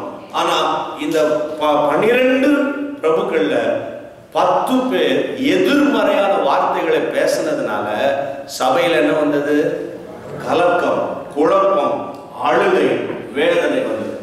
அப்ப இன்றைக்கு கர்த்தருடைய நாமத்தினால உங்க ஃபேமிலியில நீங்க பேசுகிற வார்த்தை இருக்குல்ல, ரொம்ப முக்கியம். எதிர்மறையான வார்த்தைகள். வேதத்தில் வாசிக்கிறோம், இல்லாதவைகளை கர்த்தர் இருக்கிறவர்களை போல அழைக்கிறார். ஆமென். இப்ப எது இல்லையோ ஆண்டவர் இருக்குன்னு சொல்றாரு. ஆனா நம்ம வச்சுக்கிட்டே இல்லை. இன்னைக்கு கர்த்தருடைய நாமத்துல சொல்றேன், நீங்க ஆவிக்குரிய ஜீவியத்துல வளரணும்னா நீங்க எப்போதுமே நெகட்டிவா பேசவே கூடாது, பாசிட்டிவா தான் பேசணும். ஆமென் சொல்லுங்க. இன்னைக்கு நீங்க நல்ல பிரசங்கங்களை கேட்கறதுக்கு உங்களுக்கு நிறைய பாசிபிலிட்டிஸ் இருக்கு. ஆனா நீங்க நிறைய செய்திகளை சரியா கேட்கறதே இல்லை. நிறைய பேர் ஆசீர்வாதத்தை இழக்கிறதுக்கு காரணம் நெகட்டிவ் தாட்ஸ். நெகட்டிவா பேச முடியாது, கஷ்டம். ரொம்ப நேரம் இன்னைக்கு பிரசங்கம் ரொம்ப பார்த்தீங்கன்னா சிலர் சொல்லுவாங்க இன்னைக்கு வந்து செர்மன் லாங் செர்மன். யாராவது ஒருத்தர் லாங் ஃபெலோஷிப் அப்படி சொல்றாங்களா? சொல்றாங்களா? இனி கர்த்தருடைய நாமத்தினால சொல்றேன், பிள்ளைகளை பார்த்து கர்த்தர் உன்னை ஆசீர்வதிப்பார். ஆமென். கர்த்தர் நம்மை உயர்த்துவார். கர்த்தரால் கூடாதது ஒண்ணு இல்லை. கர்த்தர் செய்வார், கர்த்தர் உயர்த்துவார், கர்த்தரால் வரும். அப்படிதான் பேசணும். ஆமென் சொல்லுங்க. அவிசுவாசமான வார்த்தை சபையில பேசவே கூடாது. அது கஷ்டம், அது தூரம், முடியாது. அன்னைக்கு கூட நான் பிரசங்கம் பண்ணும்போது பிரேம் வீட்டுல சொன்னேன், சிலர் பாருங்க 25 கிலோமீட்டர் போனோம், அங்கங்க 350 கிலோமீட்டர் போய் பிரசங்கம் பண்ணிட்டு வந்துடும். அப்ப இன்னைக்கு நிறைய பேருக்குள்ள எதிர்மறையான வார்த்தைகள், நாங்க இப்படியே தான் இருப்போம், நம்ம எழுத முடியாது, கர்த்தர் ஆசீர்வதிக்க மாட்டாரு, இதுக்கு மேல ஒன்றும் செய்ய முடியாது, என் சம்பளம் இவ்வளவுதான், அது உயர்வே வராது, என் பிள்ளைங்க இப்படியே தான் இருப்பாங்க. இப்படியே நம்ம பேச பேச பேச பேச பேச அது நம்முடைய இருதயத்துல பதிஞ்சிடும். அப்ப கர்த்தருடைய பிள்ளைகளை இருதயத்துல பதிஞ்சிட்டா இருதயத்தின் நிறைவினால என்ன பேசும்? வாய் பேசும். அப்ப ஆண்டவர் கர்த்தருடைய பிள்ளைகளே அன்னைக்கு ஆபிரகாமை அழைத்து வானத்தை அண்ணாந்து பார் என்று சொன்னார். நட்சத்திரங்களை என்ன முடியுமா என்று சொன்னார். முடியாத ஆண்டவரே, அதே போல உன்னுடைய சந்ததி பெருகும் என்று சொன்னார். ஒரு நாள் ஆண்டவர் சொல்றார், கூப்பிட்டு உன் மனைவி பேர் என்னன்னா சாராய், நீ சாராய்ன்னு சொல்லாதப்பா, இனி என்ன சொல்லு? சாராள். வாய்க்கு சொல்லுங்க. இன்னொரு முறை சொல்லுங்க. இன்னொரு முறை சொல்லுங்க. ஏன் சொல்ல வைக்கிறதுனா இதுக்கு உங்களுக்கு டைம் இருக்காது, வெளியில இதெல்லாம் இந்த மாதிரி வார்த்தைலாம் பேசுறது உங்களுக்கு நேரம் இருக்காது. இன்னொரு முறை சொல்லுங்க. சாரா. ஆண்டவர் சொல்றாரு, சாராய்ன்னு கூப்பிடாத, நீ சாராள்னு கூப்பிடு. ஏன் ஆண்டவர் சொன்னாரு? சாராள் என்றால் என்ன அர்த்தமா? அநேக பிள்ளைகளுக்கு தாய். சத்தமா சொல்லுங்க. அந்த பேர் ரொம்ப முக்கியம். பேர் முக்கியம். பிள்ளைகளுக்கு நீங்க பேர் வைக்கும் போது அதை பார்த்து வைக்கணும். புரியுதா உங்களுக்கு? சிலர் வீட்டில் பார்த்தா எஃப்ல தொடங்கி எஃப்ஏ வந்துட்டு இருக்கோம். நல்லதுதான். எங்க அப்பா எங்க வீட்டில் நாங்கள் 7 பிரதர்ஸ். எங்க வீட்டில் ஒரே ஒரு சிஸ்டர். எங்க அப்பா எல்லாருக்கும் எஸ்ல தொடங்கி எண்ல முடியுமா? அது என்ன கதையா தெரியல. எங்க அப்பா அப்ப ரட்சிக்கப்படலை. ஆனா எங்க அப்பா சாகிறதுக்கு முன்னாடி ரட்சிக்கப்பட்டு மனம் திரும்பி ஞான ஸ்நானம் எடுத்து கர்த்தருடைய பிள்ளையை மாறிட்டாரு. ஆமென். அப்ப இன்னைக்கு பேர் வைக்கிறதுல கூட, ஏன்னா பைபிள் சொல்றது ஒருவன் பேர் எப்படி அவன் அப்படி இருக்கிறான். ஆமென். ஆனால் ஆண்டவர் சொல்றார், இனி உன் பேர் யாக்கோபு எனப்படாமல் இஸ்ரவேல் எனப்படுவதாக அப்படின்னு ஆண்டவர் பேரை சேஞ்ச் பண்றாரு அந்த இடத்துல. புரியுதா உங்களுக்கு? அப்போ நாங்க இப்போ நீங்க பின்னால் கூட ஒரு புக்ஸ் நாங்கள் கொண்டு வந்து வச்சிருந்தோம். அதில் கூட பார்த்தீங்கன்னா my children are olive plants என்ற புத்தகத்துல பிள்ளைகளுக்கு எப்படி பேர் வைக்கணும், பிள்ளைகளை எப்படி வளர்க்கணும், பிள்ளைகளுக்கு என்ன சொல்லணும், அது அழகா அந்த மனைவி அதை எழுதியிருக்கிறார். இன்றைக்கு நான் கர்த்தருடைய நாமத்தினால் உங்களுக்கு சொல்றேன், கர்த்தருடைய பிள்ளைய ஆண்டவர் சொல்றாரு, இனிமே அவளை சாராள்னு கூப்பிடு. இப்ப நான் சொல்றேங்க, சாராள்னு கூப்பிட்டா என்ன அர்த்தமா? அநேக பிள்ளைகளுக்கு தாய். ஆனா அப்படி கூப்பிடும் போது அவனுக்கு அந்த ஈசாக்கு இருந்தானா?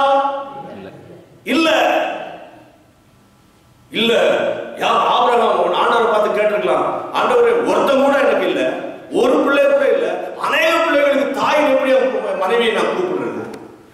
அதுதான் விசுவாச வாழ்க்கை. ஆமென்.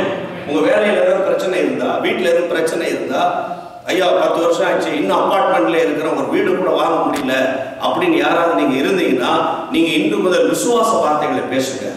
கர்த்தர் அற்புதங்களை செய்வார். எத்தனை பேர் விசுவாசிக்கிறீங்க? ஹல்லேலூயா, ஹல்லேலூயா.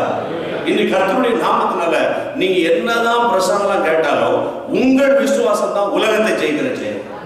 அதனால அவிசுவாசமான வார்த்தை சபைக்குள்ள வரவே கூடாது. இந்த அவிசுவாசமான வார்த்தை வந்தா என்ன வருமா? சபைக்குள்ள என்ன வந்ததுதான் கலக்கம் வந்தது, குழப்பம் வந்தது.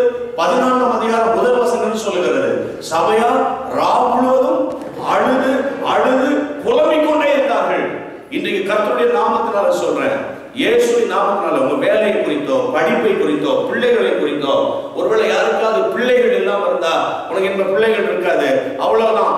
டாக்டர்ஸ் அப்படிதான் சொல்லுவாங்க, அவங்க பேர் தான் டாக்டர். என்ன படிச்சது தான் சொல்றாங்க. ஆனா எல்லாவற்றுக்கும் மேலான சர்வ வல்லமையுள்ள நம்முடைய ஆண்டவர்.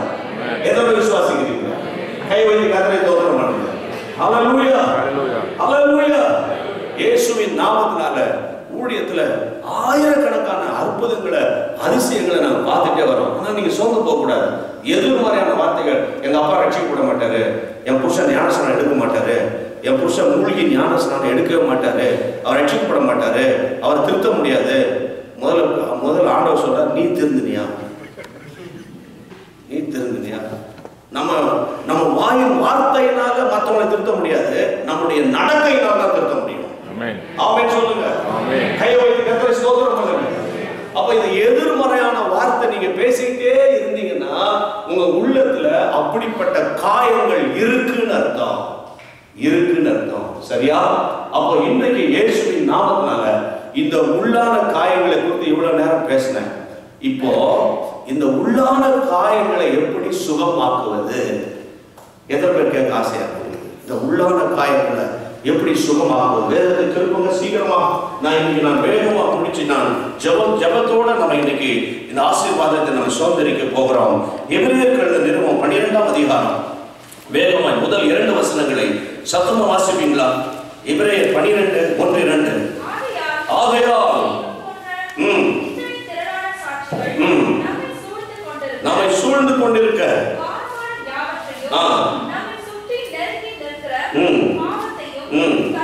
பாவத்தை தள்ளிவிட்டு விசுவாசத்தை துவக்குகிறவர் முடிக்கிறவருமாய் இருக்கிற இயேசுவை நோக்கி உள்ளான மனுஷனுடைய காயங்களை ஆண்டவர் ஆற்ற விரும்புகிறார். கையை வைத்து ஆண்டவர் பயன்படுத்துங்க. ஹல்லேலூயா.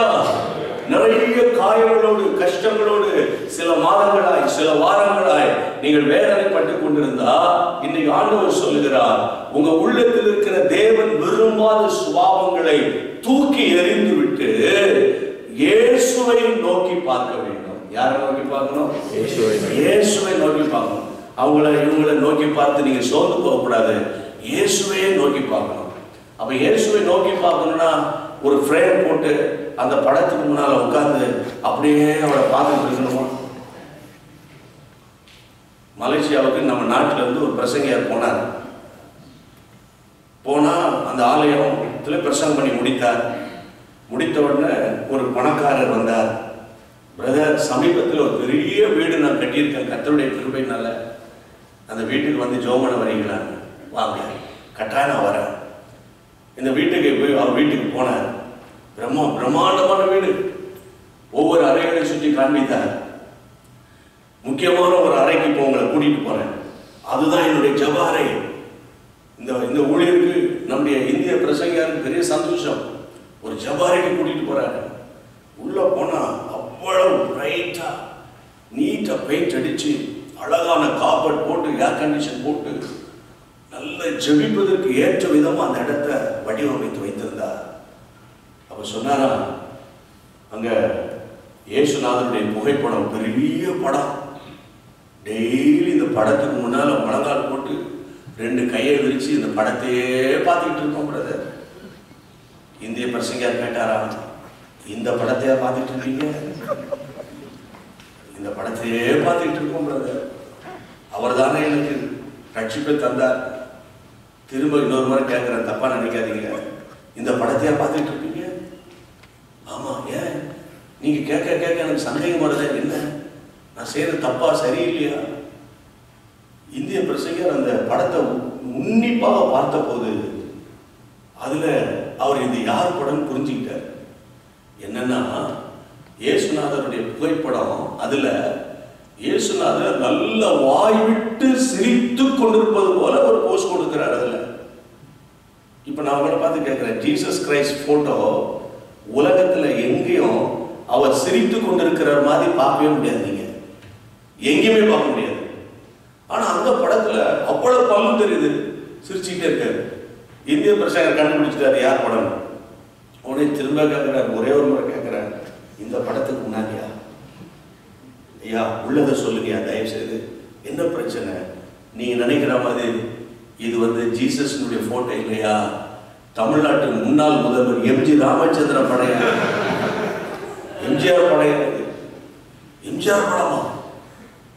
என்ன நீங்க சொல்றீங்க? எம்ஜிஆர் படமா? ஆமா. எம்ஜிஆர் பிரபலமான நடிகராக இருந்த காலத்தில் இயேசுநாதன் ஒரு படம் எடுக்கிறதுக்கு சென்னையில் இருக்கிற பட தயாரிப்பாளர்கள் முயற்சி பண்ணாங்க. யாரை எம்ஜிஆரை நடிக்க வைக்கலாம், உடனே யாரை ஜீசஸா நடிக்க வைக்கலாம். உடனே எம்ஜிஆர் தான் எல்லாரும் சொன்னாங்க. அவர் தான் பார்க்க ரொம்ப அழகா இருக்காரு. எம்ஜிஆர் கூப்பிட்டாங்களாம். தலைமுடியெல்லாம் நிறைய ஒட்டி வைத்தாங்களாம். ஒரு அங்கேயே மாட்டினாங்களாம். பல கோணங்களில் போட்டோ எடுத்தாங்களாம்.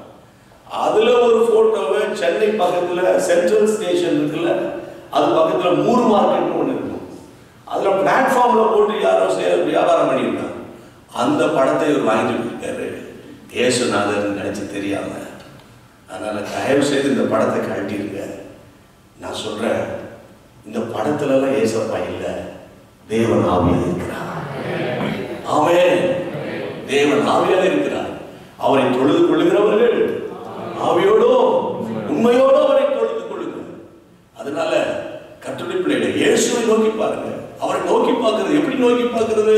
டெய்லி பைபிள் வாசிங்க, வசனத்தை பாருங்க. அதை பார்க்க பார்க்க பார்க்க ஜெபிக்க ஜெபிக்க ஜெபிக்க தேவையில்லாத பிரச்சனைகளை தூக்கி எறிய என் ஆண்டவர் உதவி செய்வார். கை வைத்து கர்த்தரை ஸ்தோத்திரம் பண்ணுங்க. ஆமென் சொல்லுங்க. வேதத்தை திருப்புங்க. பிலிப்பியர் 3ஆம் அதிகாரம் வேகமாய். பிலிப்பியர் chapter 3 3ஆம் அதிகாரம் 13 14 வசனங்களை வாசிங்க சிஸ்டர். சகோதரரே, பிடித்துக் கொண்டேன் என்று நான் எண்ணுகிறதில்லை, ஒன்று செய்கிறேன், பின்னானவைகளை மறந்து முன்னானவைகளை நாடி கிறிஸ்து இயேசுவுக்குள் தேவன் அழைத்த பரம அழைப்பின் பந்தய பொருளுக்காக லக்கை நோக்கி தொடர்கிறேன். ஒன்றை நான் செய்கிறேன், பின்னானவைகளை மறந்து. இன்னைக்கு கர்த்தருடைய நாமத்திலே சொல்றேன். ஏதோ ஒரு பிரசங்கியார் வந்து ஏதோ ஒரு பிரசங்கம் பண்ணுவார் நினைக்காதீங்க. ஆண்டவர் சொல்றார், உள்ளான காயங்களை நீங்க காயங்கள்ல உங்களுக்கு ஒரு ஹீலிங் உண்டாகணும்னா, உள்ளான மனுஷனில சுகம் உண்டாகணும்னா ஆண்டவர் உங்களோடு பேசுகிறார். கடந்ததை மறக்கணும். ஆமென் சொல்லுங்க. கடந்த கால கஷ்டங்கள், கடந்த கால வேதனைகள், கடந்த கால கசப்புகள், கடந்த கால பிரச்சனைகளை தயவு செய்து மறக்கணும். இப்போ ஒரு காரியத்தை நாம் மறந்துட்டோமா இல்லையான்னு எப்படி தெரியும்? ஒரு காரியத்தை நான் மறந்துட்டேன் அப்படின்னு எப்படி தெரியும் கேட்டா, அதை பற்றி நான் திரும்ப பேசவே மாட்டேன். மறந்துட்டேன். என் அன்பு தேவனுடைய பிள்ளைகள், இன்றைக்கு கர்த்தர் நம்ம கொடுத்த ஒரே ஒரு வாழ்க்கை தான் இந்த உலக வாழ்க்கை. படித்த படிக்காத ஏழை பணக்காரர் அரசியல் தலைவர்கள் எல்லாரும் ஒரே ஒரு வாழ்க்கை தான். அதனால என்னைக்கோ நடந்தது உள்ளத்துல வச்சுக்கிட்டு அப்படியே நீங்க பழக. சிலர் பேசுறது பாத்தீங்கன்னா ரொம்ப இன்டலெக்சுவலா பேசுறது மாதிரி இருக்கும். ஆனா அவங்க ஏதோ ஒரு காரியத்தை சொல்லிக்கிட்டே இருப்பாங்க. உண்மையா நான் சொல்றேன், என்னைக்கு ரட்சிக்கப்பட்டு பைபிள் எடுத்து கர்த்தருடைய வார்த்தையை பிரசங்கிக்க ஆரம்பித்தனோ, இருதயத்தில் என்ன இருக்காது நான் பேசுவேன். ஆமென். அதோட மறந்துடுவேன். ஆமென். ஒரு காரியத்தை ஆண்டவர் சொல்லும் போது அதை உடனே கண்டித்து உணர்த்துவேன். காம்ப்ரமைஸ் பண்ண மாட்டேன். ஆனா உடனே அடுத்த நேரம் மறந்துடுவேன். எங்க ஆபீஸ் போகும்போது, எங்க ஊழியர் அலுவலகத்துக்கு போகும்போது அங்க ஏதாவது ஒரு பிரச்சனை ஆண்டவரை காட்டுவார். அந்த ஸ்டாஃபோடு நான் பேசுவேன், நீ இப்படி பண்ண தவறுன்னு. அடுத்த நாள் நான் மறந்துடுவேன். ஆனா அந்த நாள் முழுவதும் அவன் மூஞ்ச தூக்கி வச்சிருக்கான். இன்றைக்கு கர்த்தருடைய நாமத்தில் உங்களுக்கு சொல்றேன், ஏதாவது ஒரு காரியம்னா அவங்களோட அந்த பர்டிகுலர் பர்சனோட போய் பேசுங்க, அதோட மறந்துடுங்க. உடனே அங்க டக்குன்னு ஃபேஸ்புக்ல போடுறது, அங்க டக்குன்னு போடுறது, விட்டா போட்டோ எடுத்து அனுப்பிடுவான். இந்த காலத்துல புரியுதா உங்களுக்கு? போட்டோ எடுத்து அங்க அனுப்பிடுவோம், இங்க அனுப்பிடுவோம், உலகம் முழுவதும் பண்ணிடுவோம். அந்த நேரத்துக்கு ஒரு அதிகாரம் வாசிக்கலாம். இயேசுவின் நாமத்தினால தாழ்மையோடு சொல்றேன், கடந்ததை மறந்துடுங்க. மாமியார் சொன்னதெல்லாம் மறந்துடணும். சகோதரிகள், ஊருக்கு வெக்கேஷனுக்கு போகும்போது மாமியார் வீட்டுக்கு தான் முதல்ல போனோம். புரியுதா? புருஷனை நீ அனுப்பிடு, எனக்கு முதுகு வலிக்குதுன்னு சொல்லிடு. ஃபிளைட்ல வந்தது ஜெட் லேக்னு சொல்லிடு, எந்த லாக்கும் கிடையாது. முதல்ல மாமியார் வீட்டு தான் போனோம். மாமியார் முதல்ல டிக்கெட் கொடுத்து கூப்பிடணும். நீங்க அதுக்கப்புறம் தான் உங்க அம்மாவை கூப்பிடணும். சத்து யாராவது ஆமேன்னு சொல்லிக்கலாம். இதெல்லாம் எனக்கு தெரியுமா? இதெல்லாம் புரியுதா உங்களுக்கு? அதனால இன்னைக்கு நீ வராத, நானும் வர மாட்டேன். போன் வந்தாங்க, எப்போ வராங்களாம், ஏன் வராங்களாம், நீங்க சொல்ல வேண்டியது தானே. இங்க இருக்க சிச்சுவேஷன் உங்களுக்கு தெரியாதா? அவங்களுக்கு என்ன தெரியும்? அதுக்குள்ள இவன் நைட்டெல்லாம் பிசாசு பிடிச்ச மாதிரி ஆயிடும். வீட்டுக்குள்ளே இருக்கவே முடியாது. ஏற்கனவே அந்த ஆபீஸ்ல டென்ஷனோட கூட இருப்பான். அங்கேயும் டென்ஷன், இங்கேயும் டென்ஷன், என்ன பண்றதுன்னு தெரியாம நிறைய வீடுகள்ல எவ்வளவு ஸ்ட்ரெஸ் தெரியுமா? அப்போ அன்போடு எல்லாரோட கூட எனக்கு கர்த்தர் கொடுத்த குடும்பம், ஆமென். எனக்கு கர்த்தர் கொடுத்த மாமியார், அதாவது சில நேரத்துல மாமியார் கஷ்டமா, அதான் மாமியார் கொஞ்சம் டென்ஷனா தான் இருப்பாங்க. அதான் ஆனா கொஞ்ச காலமா நான் யோசிச்சுட்டே வரேன், யாரும் மாமனாரை பத்தி கம்ப்ளைண்ட் பண்றதே. ஆனா ஒண்ணு சொல்றேன், இந்த மாமனார் தான் சில நேரத்துல பிரச்சனை பண்ற ஆட்கள். அவன் மாமியாரை தூண்டி விட்டுருவான், அது உங்களுக்கு தெரியாது. ஆக மொத்தம் மாமியாரோ மாமனாரோ அம்மாவோ அப்பாவோ யார் என்ன பேசினாங்களோ அதை இன்னைக்கே மறக்கிறதுக்கு கர்த்தர் உதவி செய்வாராக. அல்லேலூயா சொல்லுங்க. அல்லேலூயா சொல்லுங்க.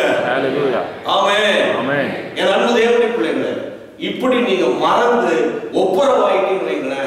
இப்ப சில இடத்துல பாருங்க, இங்கே சொல்றோம், நியூ ஜெர்சியில சொல்றோம், இந்தியா போறோம், பிள்ளைகிட்ட சொல்றது சிலர், அங்க போறோம், சித்தப்பா வீட்டுக்கு போறேன், சித்தி வீட்டுக்கு போறேன்னு சொன்னா கைய கால உடைச்சுடுவேன். அப்பா உங்க தம்பி தானப்பா, ஏப்பா தம்பி வீட்டுக்கு போகக்கூடாது சொல்லுங்க. எவன் சொன்னான் தம்பி? அவன் தம்பியா? என்னப்பா அப்படி சொல்றீங்க? என்ன அப்படி சொல்றீங்க? தம்பி இல்லையா? 10 வருஷத்துக்கு முன்னால அவன் என்ன அடிக்க வந்தான். இப்ப இவனுக்கு மகனுக்கு 5 வயசு தான். புரியுதா உங்களுக்கு? 10 வருஷத்துக்கு முன்னால நடந்தத இவர் யாருக்கு சொல்றாரு? மகன் கிட்ட. அவன் எத்தனை வயசு? அவனுக்கு 5 வயசு. இப்ப 5 வயசு பையனுக்குள்ள அவன் பழைய கதையை விதைச்ச உடனே இந்தியாவுக்கு போன சித்தப்பா பார்க்கும்போது அவனுக்கு என்ன ஞாபகம் வரும்? 10 வருஷத்துக்கு முன்னாடி எங்க அப்பாவை அடிக்க வந்தவர் தானே. அவன் உருன்னு போவான், திரும்ப மாட்டான், விஷ் பண்ண மாட்டான். பார்த்துருக்கீங்களா? ஒரு மாதிரி அலைவான். என்ன உங்க பையன் பார்த்துட்டு பார்க்காம போறான்? அது அமெரிக்காவில் கூட ஹாய் அப்படின்ட்டு போவான். புரியுதா உங்களுக்கு? ஆனா உள்ள அவனுக்குள்ள ஒரு காயம் இருக்கு. எங்க அப்பாவை திட்டினவன் தானே, எங்க அப்பாவை அடிக்க வந்தவன் தானே. இன்னைக்கு நிறைய வீடுகள்ல இந்த பிரச்சனை இருக்கு. நம்ம இதெல்லாம் பற்றி பேசுறதே இல்லை. வந்தோமா, ஆண்டவரே என்னை ஆசீர்வதி.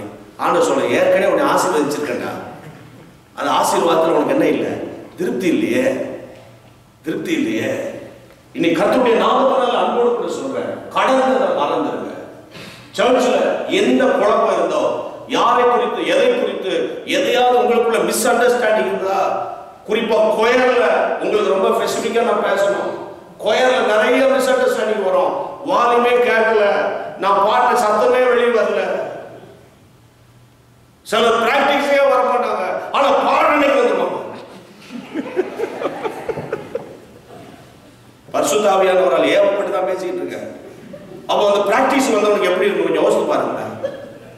பிராக்டிஸ் வரல ஒன்று அந்த பாட்டா எனக்கு என்ன ஸ்கேலா அது தெரியும், ஐநோ வெரி வெல். இங்க வந்து அவன் ஒரு பக்கம் இழுத்துக்கிட்டு இருப்பான், ஒரு பக்கம் இழுத்துட்டு இருப்பான், அவன் ஜான் ஒரு பக்கம் இழுப்பான். கடைசியில அவன் மேல படைய போடுறது, அது மேல படைய போடுறது. கடைசியில இன்னைக்கு ஆவியானுடைய கிரியையே இல்லை, ஆவியானவர் இறங்கவே இல்லை. எப்படி வருவாரு? நீ கொயர் பிராக்டிஸே வரலையே, கொயர் பிராக்டிஸே வரலையே. நான் அடிக்கடி நினைப்பேன், ஆண்டவருடைய பாஸ்டரா வைக்கல.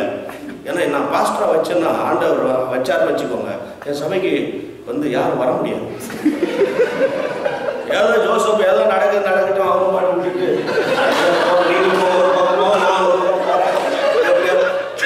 ஆனா ஒண்ணு சொல்றேன், கர்த்தருடைய பிள்ளைகளே, நான் ஒரு ஃபாதர்லி லவ்வோட உங்களோட பேசுறேன். There should be discipline in the church. Amen. Amen. Hallelujah. அப்ப கர்த்தருடைய நாமத்தினால அன்போடு கூட சொல்றேன், கடந்ததை மறந்துருங்க. இன்னைக்கு வீட்டுல போய் கணவன் மனைவி கையை பிடிச்சி முழங்கால் போட்டு ஏதாவது பேசியிருந்தா சாரின்னு கேளுங்க. புரியுதா உங்களுக்கு? கர்த்தருடைய பிள்ளைகளை இன்னைக்குதான் கொஞ்சம் சந்தோஷமா இருக்க. இன்னும் வீட்டுல போய் சண்டை வந்துருக்கு, சாரினா அவன் இவ்வளவு நாள் என்ன வச்சுட்டு இருந்தாங்க.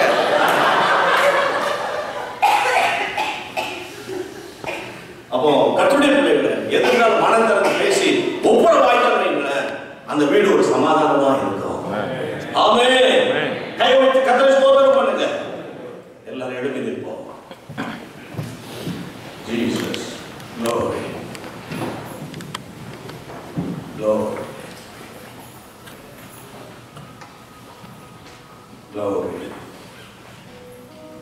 நாம் புரிந்து கொள்வதற்காக சில உதாரணங்களை ஆவியானவர் நமக்கு காட்டிக் கொடுத்தார்கள். ஒரே ஒரு வாழ்க்கை என் அன்பு தம்பி, என் அன்பு தங்கச்சி, சகோதரனை, மூத்த சகோதர சகோதரிகளே, அம்மா ஐயா, ஒரே ஒரு வாழ்க்கை. பாருங்க, இந்த வருஷம் தொடங்கின போல இருந்தது, செப்டம்பர் முடிய போகுது. நாட்கள் வேகமாக சென்று கொண்டிருக்கிறது. நீங்கள் நான் ஒன்று கொண்டு வந்ததில்லை, கொண்டு போனதும் ஒன்று இல்லை. ரட்சிக்கப்பட்ட மனம் திரும்பி ஞானஸ்நானம் எடுத்து பரிசுத்தாவின் அபிஷேகத்தை பெற்று கர்த்தருக்குள்ளே வாழ்ந்தா ஒரு நாள் பரலோகத்துக்கு நம்ம போவோம். பரலோகம் நம்மை வரவேற்கிறோம்.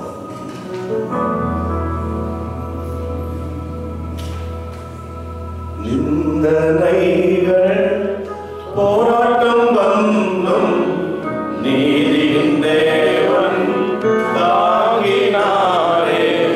நிந்தனைகள் போராட்டம் வந்தும் நீதியின் தேவன் தாங்கினாரே. நேசத்தோடி என்மேல் பறக்க நேசருமக்காய் ஜீவித்திடுவேன். நேசத்தோடி என்மேல் பறக்க நேசருமக்காய் ஜீவித்திடுவேன்.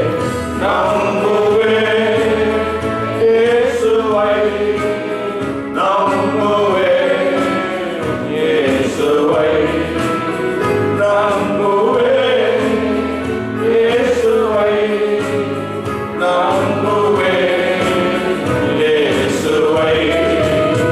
தாங்கும் கரங்கள் உண்டெனக்கு காத்திடுவார் கிருபையாலே. தாங்கும் கரங்கள் உண்டெனக்கு காத்திடுவார் கிருபையாலே. அல்லேலூயா பாடி பாடி அலைகளை நான் தாண்டிடுவேன். அல்லேலூயா பாடி பாடி அலைகளை நான் தாண்டிடுவேன். நம்புவேன் இயேசுவை, நம்புவேன் இயேசுவை, நம்புவேன் இயேசுவை, நம்புவேன் இயேசுவை. இன்றைக்கு இந்த மாலை நேரத்தில் ஆண்டவரை நான் நம்புறேன். ஆண்டவரே, நீங்க இந்த பிரசங்கம் கிட்டத்தட்ட சகோதரனே, நான் 1 மணி நேரத்துக்கு மேல அவரோடு பேசிட்டேன். சில வார்த்தைகள் சில குடும்பத்தில் நேரம் வந்தது, சில வார்த்தைகள் சபைக்கு நேரம் வந்தது, சில வார்த்தைகள் சிலருக்கு தனிப்பட்ட விதத்துல ஸ்பெசிபிக்கா வந்தது. அந்த வார்த்தை கர்த்தருடைய ஆவியானவர் நம்மோடு பேசினாரு. ஒப்பு கொடுத்துடணும். உள்ளான காயங்கள் எல்லாம் ஆற்றிடுவா. காயங்களை ஆற்றணும், கடந்ததை மறக்கணும், தேவையில்லாதெல்லாம் தூக்கி எறியணும், கர்த்தருடைய வசனத்தை பிடிக்கணும், இயேசுவின் இரத்தத்தால் கழுவப்படணும். உள்ளான காயங்களை ஆற்றுவதற்கு எண்ணெய் வேணும், எண்ணெயினால் ஆற்றப்படணும். அதான் அபிஷேகம் வேணும். ஆவியானவர் கூப்பிட போறேன். இப்போ ஆவியானவரே, என் உள்ளான காயங்களை ஆற்றுங்க, என் உள்ளான காயங்களை ஆற்றுங்கப்பா. என்னோடு கூட பர்சனலா நீங்க பேசுனீங்கப்பா. உள்ளத்துல வைத்து வேதனைப்பட்டு கொண்டிருந்ததெல்லாம் நீங்க பேசுனீங்கப்பா. நான் ஒப்பு கொடுத்துறப்பா. கண்மலைகள் பெயர்க்கும்படியாய் கர்த்தர் என்னை கரம் பிடித்தார். கண்மலைகள் பெயர்க்கும்படியாய் கர்த்தர் என்னை கரம் பிடித்தார். காத்திருந்து பலனடைந்து கழுகு போல எழும்பிடுவேன்.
எத்தனை பேருடைய கைகள் உயர்த்தப்பட்டிருக்கிறதோ அத்தனை பேருடைய கைகளோடு உங்களுடைய கைகளை இணைத்து ஜெபிக்கிறேன் அப்பா.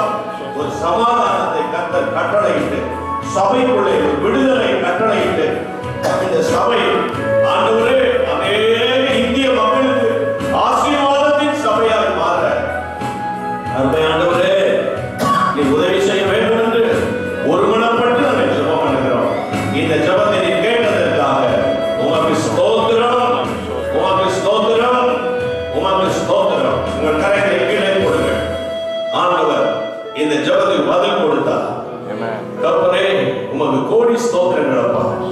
எங்களோடு நீ பேசின ஜீவனுள்ள வார்த்தைகளுக்காக உமக்கு நன்றி சொல்லுகிறோம். இயேசுவின் நாமத்தினால் யாருடைய வீட்டிலாவது வியாதியோ அல்லது பொருளாதார நெருக்கடியோ அல்லாவிட்டால் அவருடைய அண்ணன் தம்பி அக்கா தங்கச்சி அல்லது தாய் தகப்பன் யாராவது இந்தியாவில் பலவீனமாய் இருந்தால் இயேசுவின் நாமத்தினால அவர்கள் பலப்படுவார்களாக. அப்பா வீசாவில் அல்லது வேலையில பிரச்சனை இருந்தால் உங்களுடைய பிள்ளைகளுக்கு ஒரு அற்புதம் நடப்பதாக இயேசுவின் நாமத்தினால. ஆண்டவரே இந்த வேலையில நிம்மதி இல்ல, ஒரே பாரமா மன அழுத்தமா இருக்கிறது, கஷ்டமா இருக்கிறது என்று யாராவது சொன்னா அவர்களுக்கு ஒரு சமாதானத்தை தாங்கப்பா. ஆண்டவரே நான் வீட்டுல தனிமையா இருக்கும்போது நான் ரொம்ப சோர்ந்து போறேன், என்னால சரிவர ஜெபிக்க முடியல, பைபிள் வாசிக்க முடியல, யாராவது சோர்ந்து போய் இருந்தா இப்பொழுது கர்த்தருடைய அபிஷேகம் இந்த பிள்ளைகளை கொடுவதாக இயேசுவின் நாமத்தினால எல்லா காயங்களை மாற்றி உங்களுடைய பிள்ளைகளை சந்தோஷப்படுத்தி நீர் ஆசீர்வதித்து விட்டதற்காக நன்றியோடு விசுவாசத்தோடு கரங்களை கட்டி நாங்கள் உங்களுக்கு நன்றி சொல்கிறோம். எல்லா கரங்களை கட்டி நன்றி சொல்லுங்க, தேங்க் பண்ணுங்க, சொல்லி வாய்க்கிறது நன்றி அப்பா. எனக்கு நீ கொடுத்த விடுதலைக்காக சொல்லுங்க நன்றி. Thank you Jesus for the wonderful glorious deliverance of Father. கர்த்தாவே தேவர்களில் உமக்கு பானவர் யார்? வானத்திலோ பூமியிலோ உமக்கு பானவர் யார்? இன்னொரு சில கரங்களை தட்டி பாடுவோம். கர்த்தாவே தேவர்களில் உமக்கு பானவர் யார்? வானத்திலும் பூமியிலும் உமக்கு பானவர் யார்? கர்த்தாவே தேவர்களில் உமக்கு பானவர் யார்? வானத்திலும் பூமியிலும் உமக்கு பானவர் யார்? உமக்கு பானவர் யார்? உமக்கு பானவர் யார்? உமக்கு பானவர் யார்? உமக்கு பானவர் யார்? வானத்திலும் பூமியிலும் உமக்கு பானவர் யார்? அல்லேலூயா. வானத்திலும் பூமியிலும் உமக்கு பானவர் யார்? கர்த்தாவே தேவர்களில் உமக்கு பானவர் யார்? வானத்திலும் பூமியிலும் உமக்கு பானவர் யார்? கர்த்தாவே தேவர்களில் உமக்கு பானவர் யார்? வானத்திலும் பூமியிலும் உமக்கு பானவர் யார்? தகப்பனே, இந்த ஆசீர்வாதமான மாலை நேரத்தில் எங்களுடைய பாதத்தில் தாழ்த்தி ஒப்புக் கொடுக்கிறோம்ப்பா. உங்களுடைய பிள்ளைகளை நீ சந்தித்ததற்காக, விடுதலை பண்ணினதற்காக, ஆறுதல் படுத்தியதற்காக, ஒரு புதிய விசுவாச வாழ்க்கை கட்டளையிட்டதற்காக உமக்கு கோடி ஸ்தோத்திரம். தொடர்ந்து சபை கமிட்டி அங்கத்தினர்கள் ஆண்டவரே நல்ல ஞானத்தினால், சுகத்தினாலும், ஆரோக்கியத்தினாலும் வழி நடத்தும். பாஸ்டருக்கு நல்ல சுகபலனை தொடர்ந்து தான் இந்த ஊழியர்கள் வளர்ந்து பெருகட்டும் ஆண்டவரே. சகோதரர்கள் மத்தியில், சகோதரிகள் மத்தியில் என் ஆண்டவர் எழுப்புதலை உண்டாக்கும்படி ஜெபிக்கிறோம். தொடர்ந்து உடைய நாமத்தை பயன்படுத்தும். இயேசுவின் நாமத்தில் ஜெபிக்கிறோம் நல்ல பிதாவே. ஒரு நிமிஷம் உட்காருங்க. இன்றைக்கு இரவு நீங்கள் வீட்டுக்கு போய் சாப்பிட்ட பிறகு ஃபேமிலி ப்ரேயர் பண்ணும்போது, கூடி ஜெபம் பண்ணும்போது, அல்லது தனியாக இருக்கிறவங்க தனித்து உங்கள் படுக்கையில் உட்காந்து ஜெபம் பண்ணும்போது, இன்னைக்கு ஆண்டவர் என்ன பேசினார் நீங்களே ஒரு கேள்வி கேளுங்க. அவ்வளவும் உங்களுக்கு நினைவுக்கு வராவிட்டாலும் ஏதாவது உங்களுக்கு நினைவுக்கு வரும். அதுதான் கர்த்தர் உங்களுக்கு கொடுத்த வார்த்தை. அதை சொல்லி ஆண்டவருக்கு தேங்க் பண்ணி ஜெபம் பண்ணிட்டு படுங்க. ஒவ்வொரு நாளும் வேதத்தை எடுத்து வாசித்து ஜெபம் பண்ணுங்க. கர்த்தரை ஆசீர்வதிப்பார். ஆமென். ஆமென். ஹல்லேலூயா. ஹல்லேலூயா. கர்த்தருடைய பிள்ளைகளே, இன்றைக்கும் உங்கள் மத்தியில் வந்து மனதார உங்களுக்காக பாரத்தோடு ஊழியம் செய்ய கர்த்தர் எங்களுக்கு கிருபை கொடுத்தார். எங்களை மிகுந்த அன்போடு அழைத்து இந்த கூட்டங்களை ஒழுங்கு செய்த பாஸ்டர் ஜோசப்புக்காக, கமிட்டி மெம்பர்ஸ்க்காக நான் தேவனை ஸ்தோத்திரிக்கிறேன். உங்களுக்காக இந்த பென் டிரைவ்ல நிறைய மெசேஜஸ் கொண்டு வந்திருக்கிறோம்.